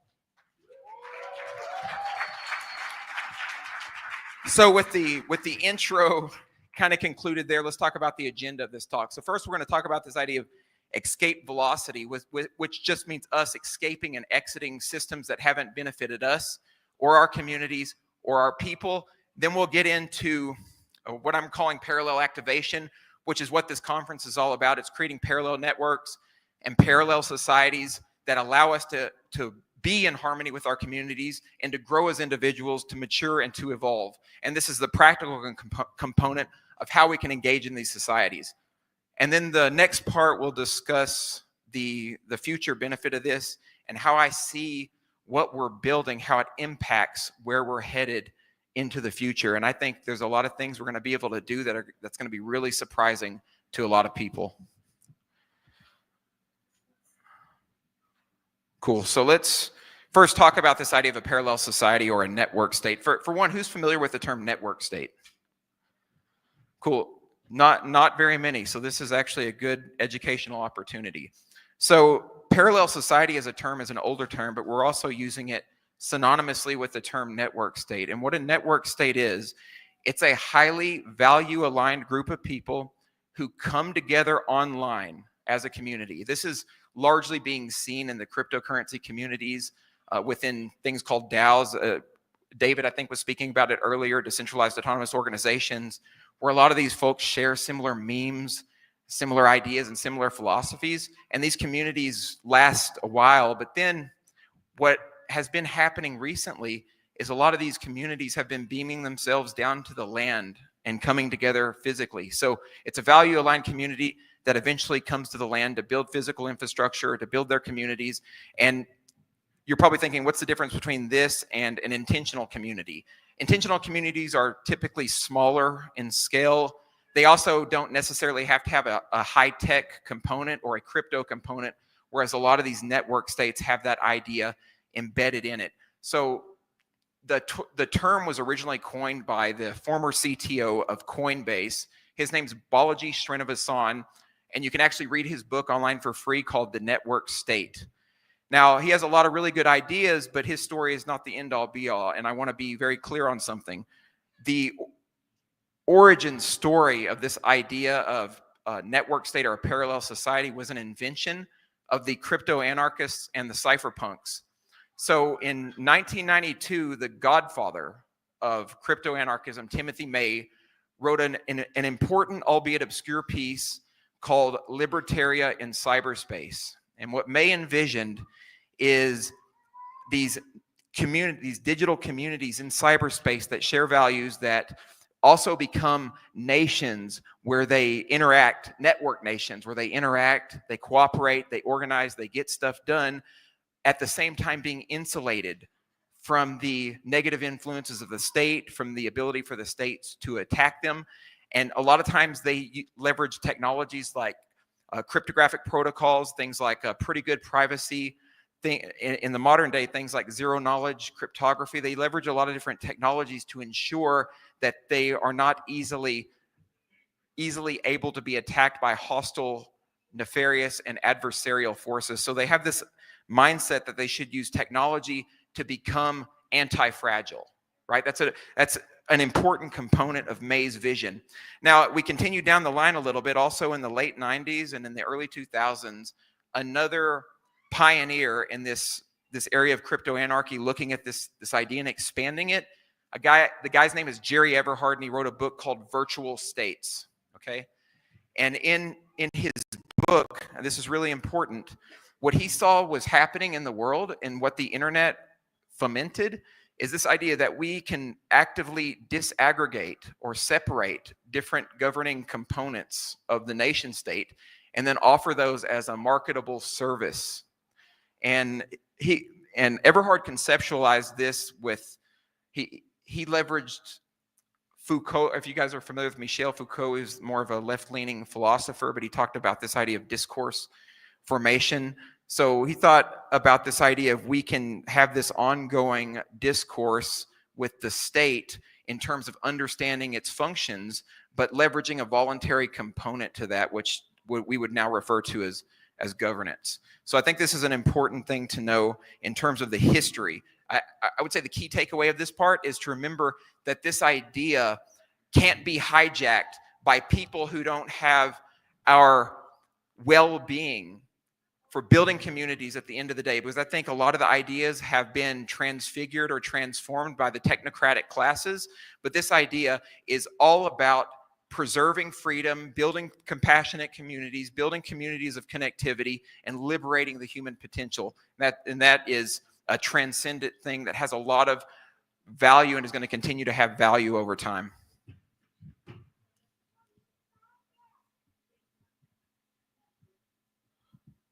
Cool. So now one of my favorite things to talk about, and I'm glad that we can talk about this because this is a movement that is actually happening. It's real. This is not an airy-fairy fantasy. It's not something that is just remaining in the imagination. This is something that's happening right now on a grand scale, and I've been personally involved with it on a fundamental level. So I want to give you guys some tools and some ideas that you can leverage in your own life potentially to start getting involved in these communities if you resonate with them and if they matter. So if you scan that QR code, I've provided you guys with a spreadsheet that has about 10 of these network states and parallel societies, most of which have a physical component to them. So I can't talk about all of them because that would be a whole presentation in and of itself, but I'm going to talk about a few and give you some ideas about what these guys are up to. So one of these places, and I think John Bush actually talked about this briefly, it's called Prospera,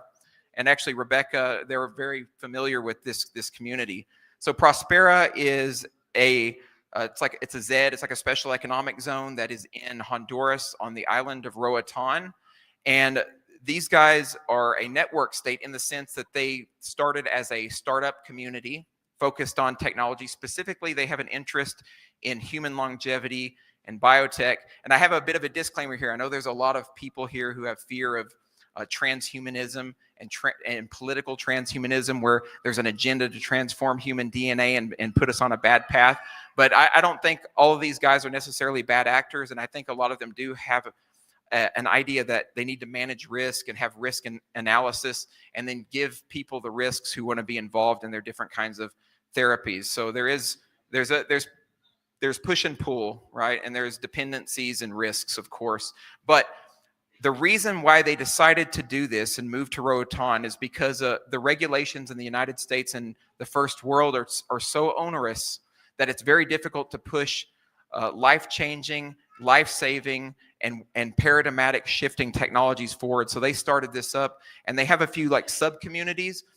My friend Max Borders, who I'll talk a little bit more about in a bit, he is having a conference called Crypto Cities. I'm actually going to Prospera right after this event to speak at his conference.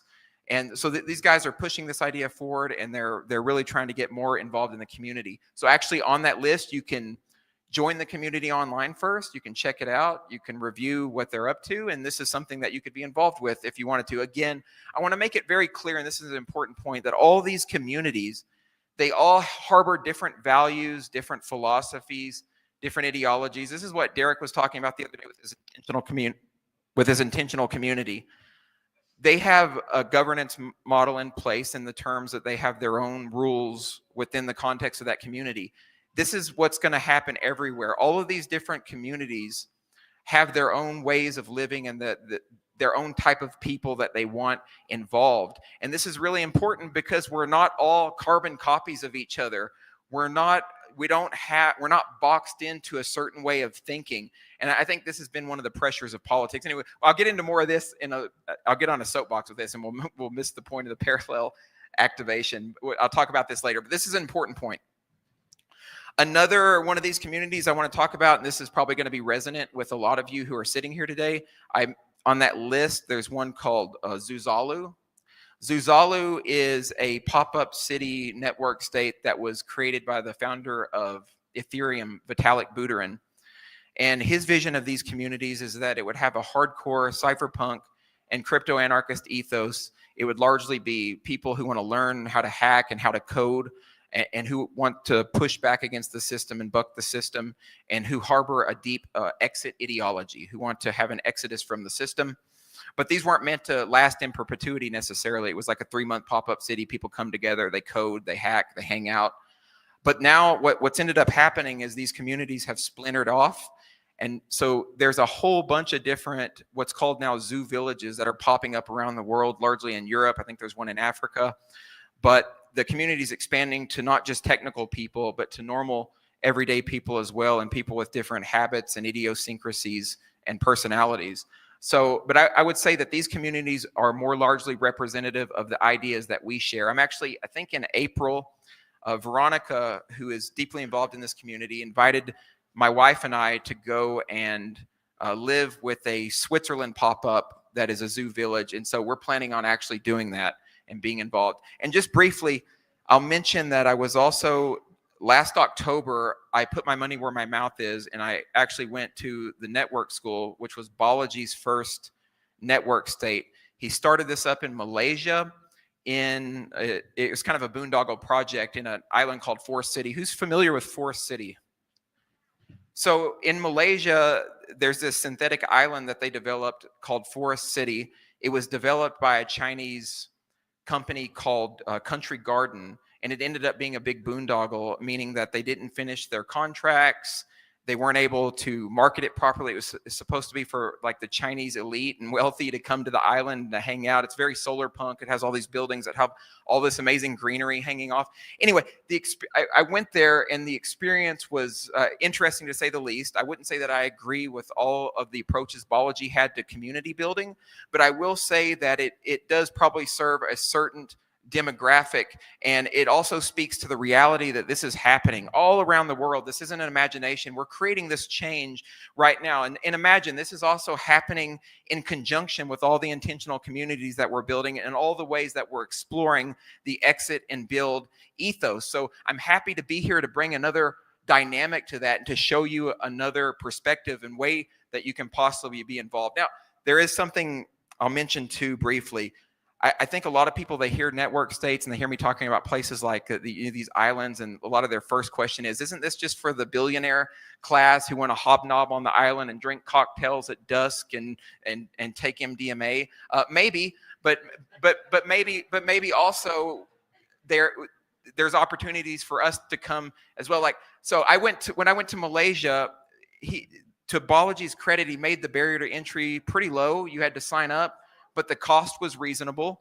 And so I signed up and I went, and I, again, put my money where my mouth is. And I think that these communities are going to become more and more accessible as the technology grows and as we continue to spread them worldwide. So one last point on this that I want to make, and I would be remiss not to talk a little bit about logos. So I'm not meaning for this to be a shill fest, but I think it's important that we discuss a bit about the technology that's going to power these networks and these parallel societies.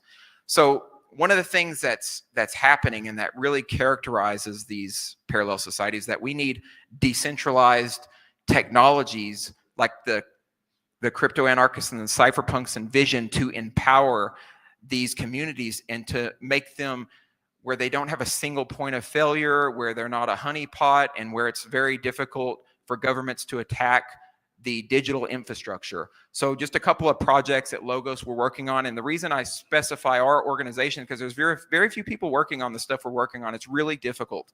So just one example of this, we have a product under the Logos technology stack called Codex. Codex is building a decentralized storage protocol.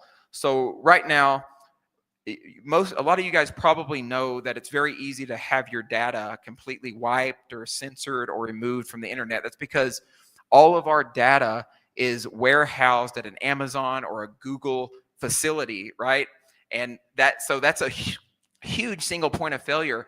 And in Web3 specifically, there's a lot of what we refer to as decentralization theater. It's the illusion of decentralization because a lot of these Web3 apps, these front-end apps, have a lot of their data connectivity connected to Google and Amazon. So at any time, they could just be simply shut down. But here's the thing. Developing decentralized data is really hard because you have to create a marketplace for storage via a network of nodes. So we're actually working on that. We have a mindset toward keeping the cypherpunk and the crypto anarchist values deeply embedded in the technology. And just for reference, there's other people working on similar tech. There's a such thing as Filecoin, Storj, a lot of different technologies that is trying to serve these ends. But we specifically envision our tech to empower the network states and the parallel societies of the future, because without those, we can't safely build the communities that we want to build, and we can't conceal ourselves from the system digitally. It's one thing for a government to come after us physically, because that requires, in today's age, starting another war or destroying a micronation or a small community is not a good look for a nation state. And I think largely we're moving away from that mindset, but it's much more easier for them to attack the cyberspatial structures that a lot of these communities put in place. So just a brief mention that communities like Zuzalu, I mentioned earlier, they actually have a governance dashboard where they're trying to develop the technology to support this infrastructure as well. So there's a lot of this happening around the world, and it's invaluable for creating the future that we want to create.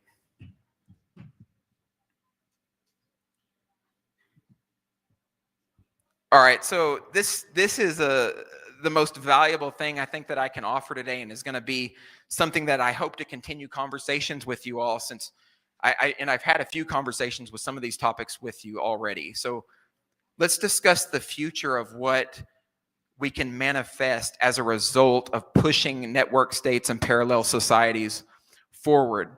So I want to take the time. I think we have a huge liberatory potential in this tech for not only escaping and exiting the current system, but actually continuing to undermine and to abolish it, but without having to use any kind of violence, without even having to argue with people anymore at all.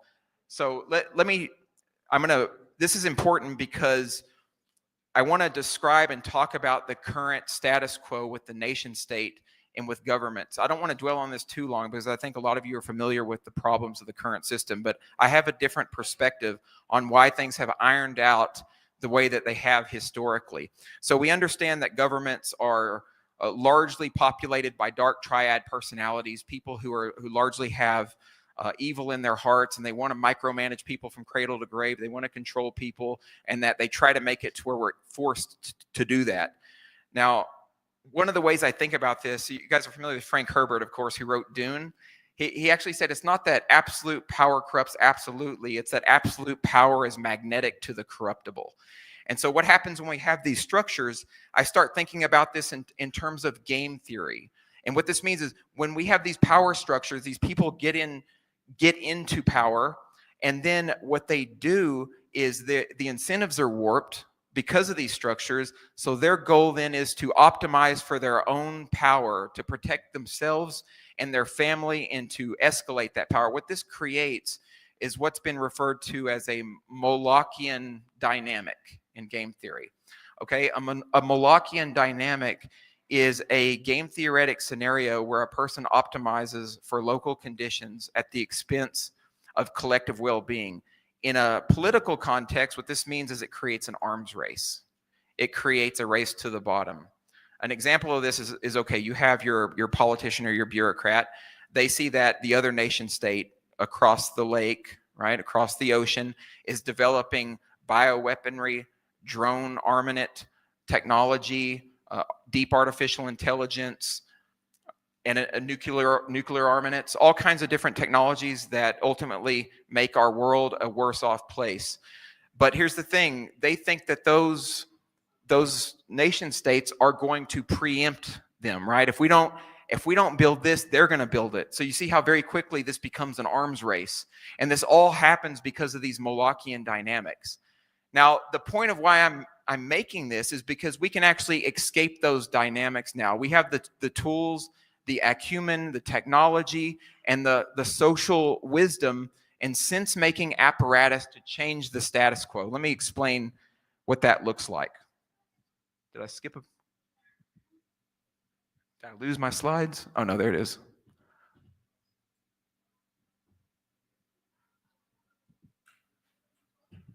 Cool. Okay, so I want to clarify something that some of you have had questions about real quick. I speak a lot about governance. And so some of you are probably asking, well, how is that different from government? I wrote a whole blog post on this on my Substack, which is referred to as counter-governance. So government, if I'm using the terminology from, say, Murray Rothbard, who wrote about it in a book called Anatomy of the State, he said that government is just a group of men who have a monopoly on force over a territorial region, right? So governance, by contrast and comparison, is a voluntary sense-making and rule-making apparatus that we purposely engage in. Again, back to Derek's reference during his talk, he has rules that he expects that community to abide to, right? Because anarchy in itself means no rulers, not no rules. So if we voluntarily opt in and agree to a particular setting, then that is perfectly acceptable. So what's happening with network states is that, I talked a bit about this in my previous talk, we're creating the necessary and sufficient conditions to actually end politicking forever. And some of you will probably be like, wow, how is that even possible? Aren't politics naturally embedded into our social organization as a human species? And I would say absolutely not. So the only reason we get into scenarios where we have to politic, and by politic, I mean that we try to empower other people to coerce or force other people to do something against their will, right? So that's what it creates a division complex within society, right, where everybody's at odds with each other. So because we have these network states and these intentional communities and all of these parallel societies that have emerged, now we get to migrate to communities where we mostly share values and have a mutual understanding and shared ethos with the people involved in those communities. That greatly diminishes the need to politic and engage in politicking. And think of this, guys.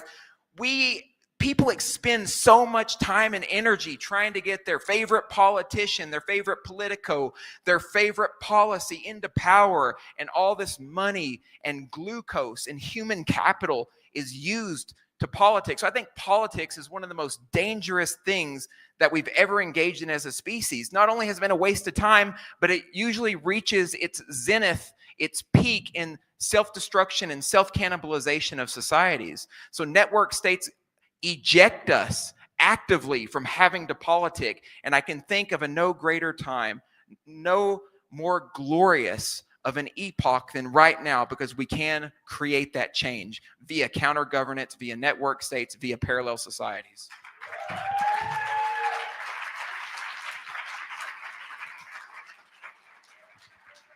Okay, another component of this that I really love talking about because it's so novel, it's so new.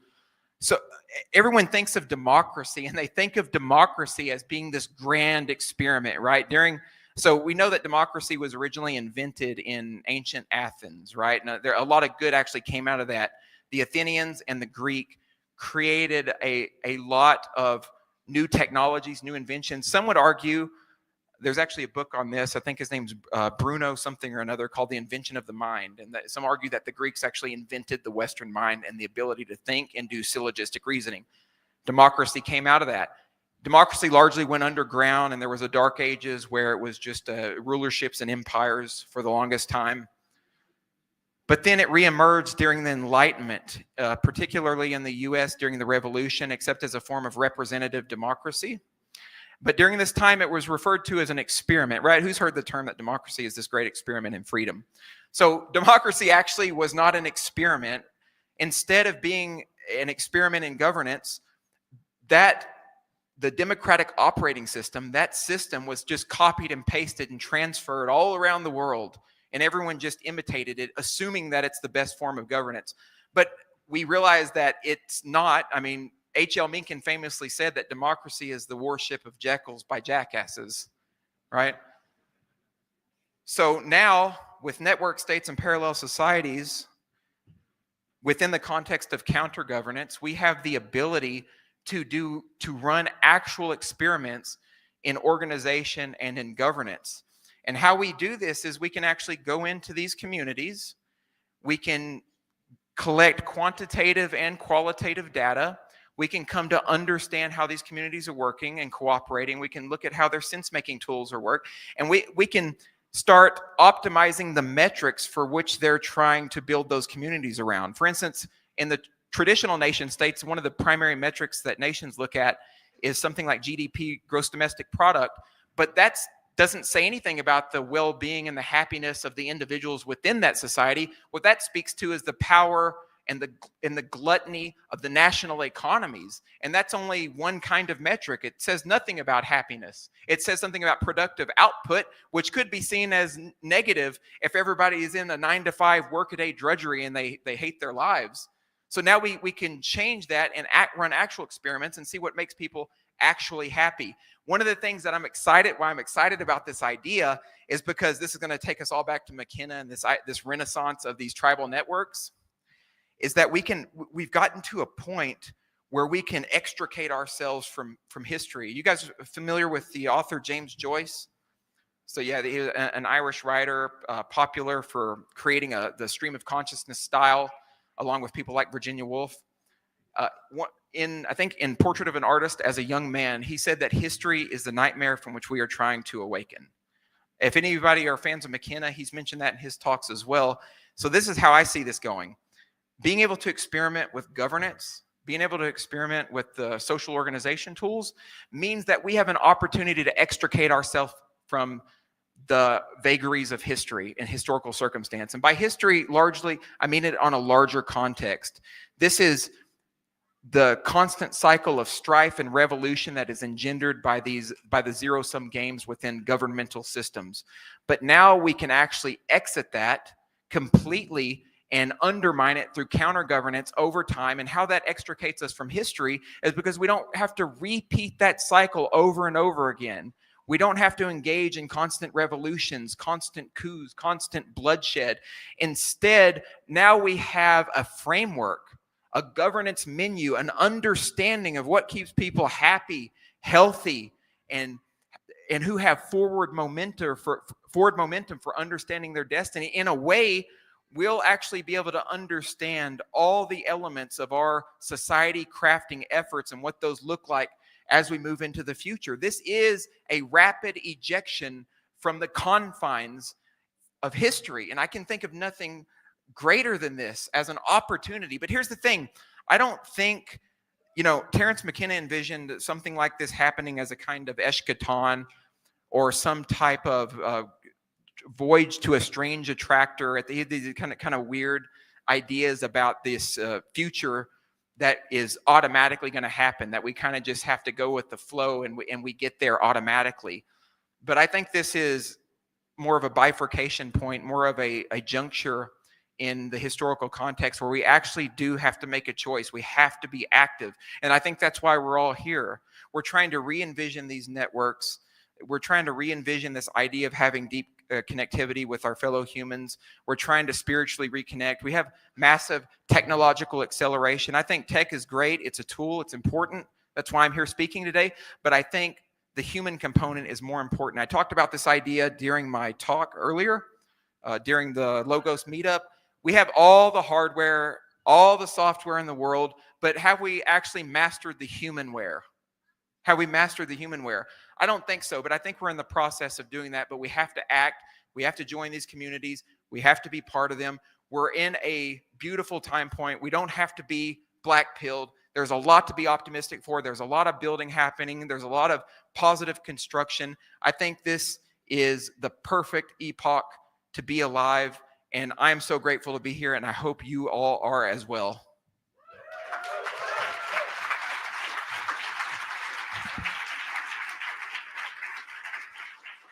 Maybe I actually do have questions. Yeah, nice. Okay, cool. Okay, do we have a mic for questions, or do we need a mic?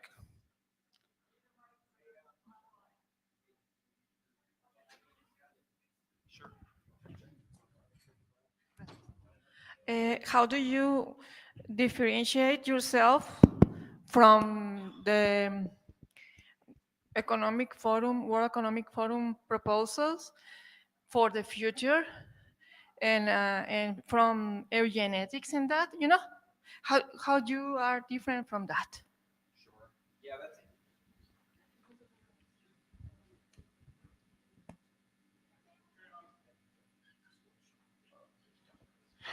Yeah, no, that's a good question. So, I mean, I don't think I have to belabor the point when I say the World Economic Forum really seeks this one world government where everybody is a simulacrum of another person or a carbon copy of another person.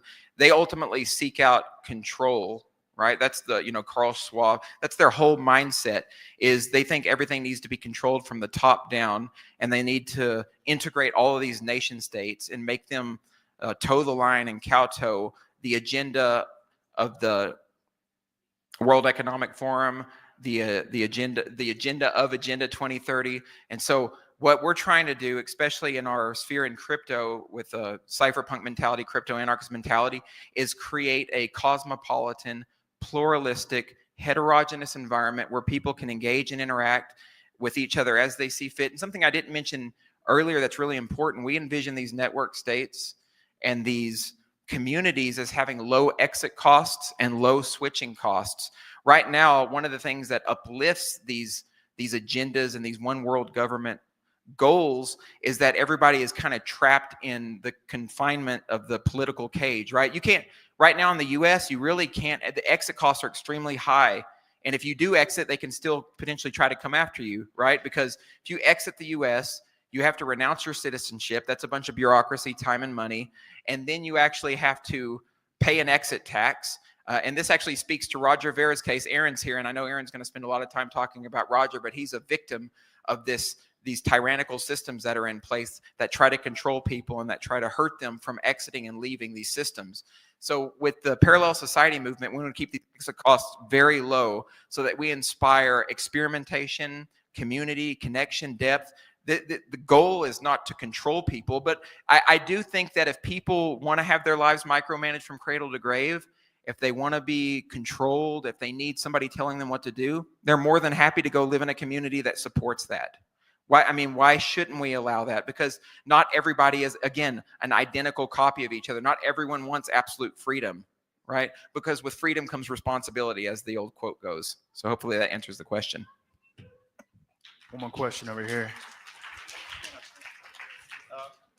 Yeah, so, I mean, we're here, so this might seem a little redundant, but what kind of practical steps can we take today or tomorrow? What just concrete steps can you to kind of move us in this direction? Maybe I'm not ready to leave my home and job, but what could I do today or tomorrow to kind of move me in that direction and learn more?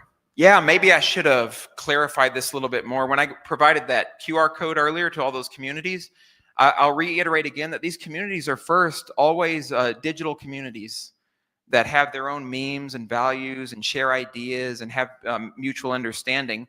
So those communities that I mentioned that have a physical component also have a digital component. So I would recommend going to sign up to their Discord, sign up to their websites, get engaged with those communities, talk to them, speak to them, understand what they're about. And then maybe down the road, right, it's a stepwise process. Maybe, Mike, you decide that, hey, I like this community. I want to go be a part of it. And you could do that. So I think the first step is just engaging and understanding what all these guys are about. And to some degree, this involves being involved in a cryptocurrency community because they're still very much tethered together. But I think that's the first step, is just getting engaged and involved. And you'll see that a lot of these communities have a They're very gregarious. They have a lot of energy, and they try to. And also, there's a lot of builders and hackers. These people aren't. They're not slouches. They're not resting on their laurels. They're actually building technology that matters a lot of times. So I would recommend checking out the communities and through that link and being involved, and then doing your own research, of course. I'm not saying listen to me that these are the best communities, but I am saying that there's an opportunity for us to get involved right now, and that's the first step. One more over here, Sterling. Hi, Sterling. My name is David. I had a great quick conversation with you a couple of days ago. I'd like to acknowledge your passion. It's unbelievable. It's powerful, and it's very contagious. And also your support to Derek for this event as a sponsor is super important. Thank you. I see my role as an entrepreneur in supporting leaders of these movements and things and actions. My question to you specifically, since I live in Mexico now, is have you mapped, I use Excel a lot. I love your summary there in Excel. Have you mapped the parallel societies in Mexico that are in existence in some shape or form?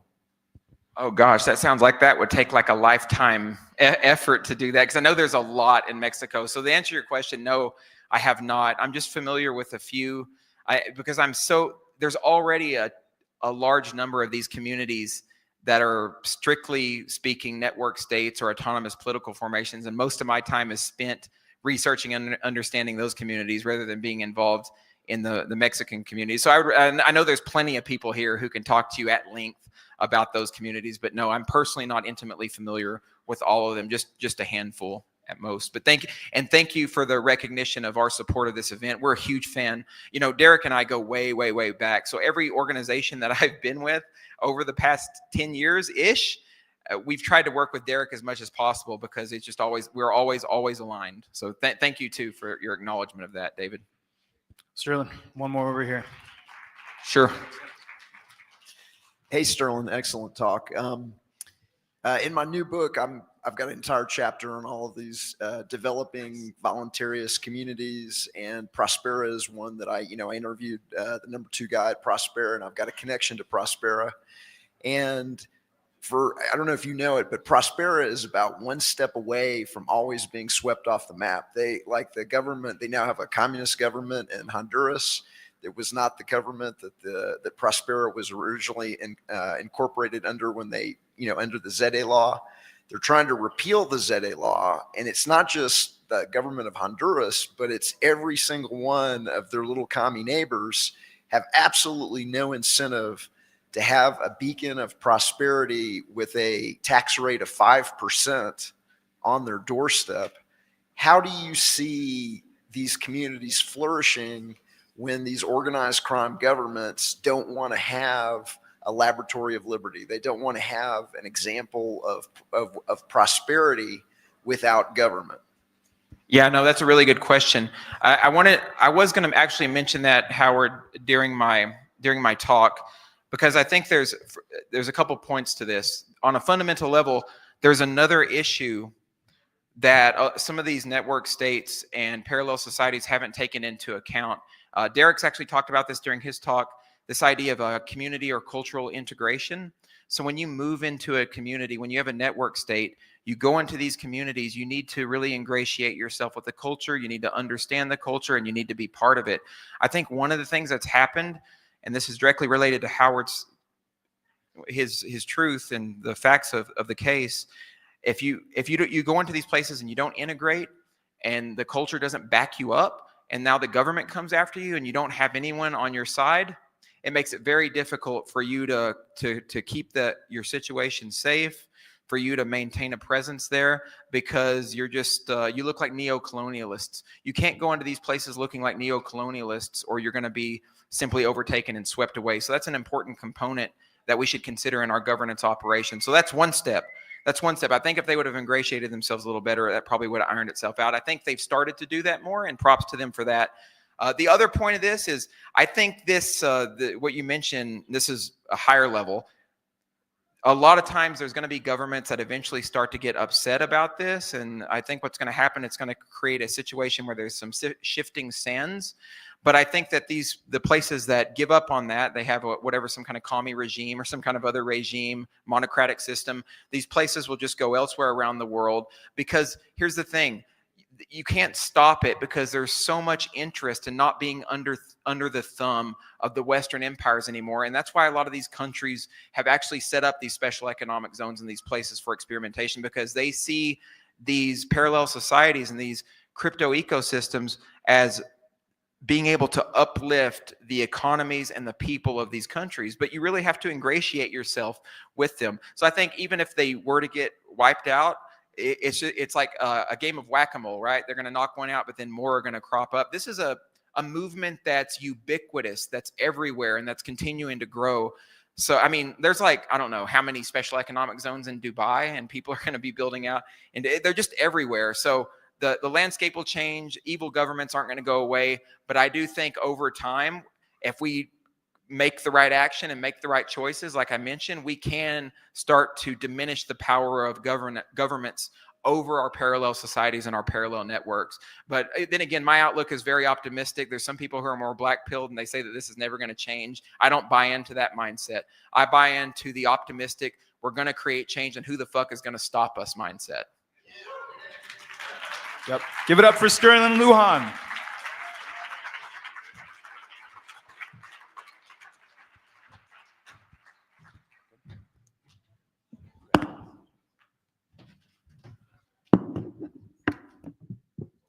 All right, we're going to wrap up for the day, for lunch in a second, but I want you guys to stay here. We've got some housekeeping announcements. Thanks to everyone watching on stream. What an amazing presentation. Sterling's a wealth of knowledge and oh so expressive. Join us in a little bit. We're going to have some workshops in the main areas in the green space for those of you in person. For those of you watching online, join us at 2 p.m. Central. And that's a wrap.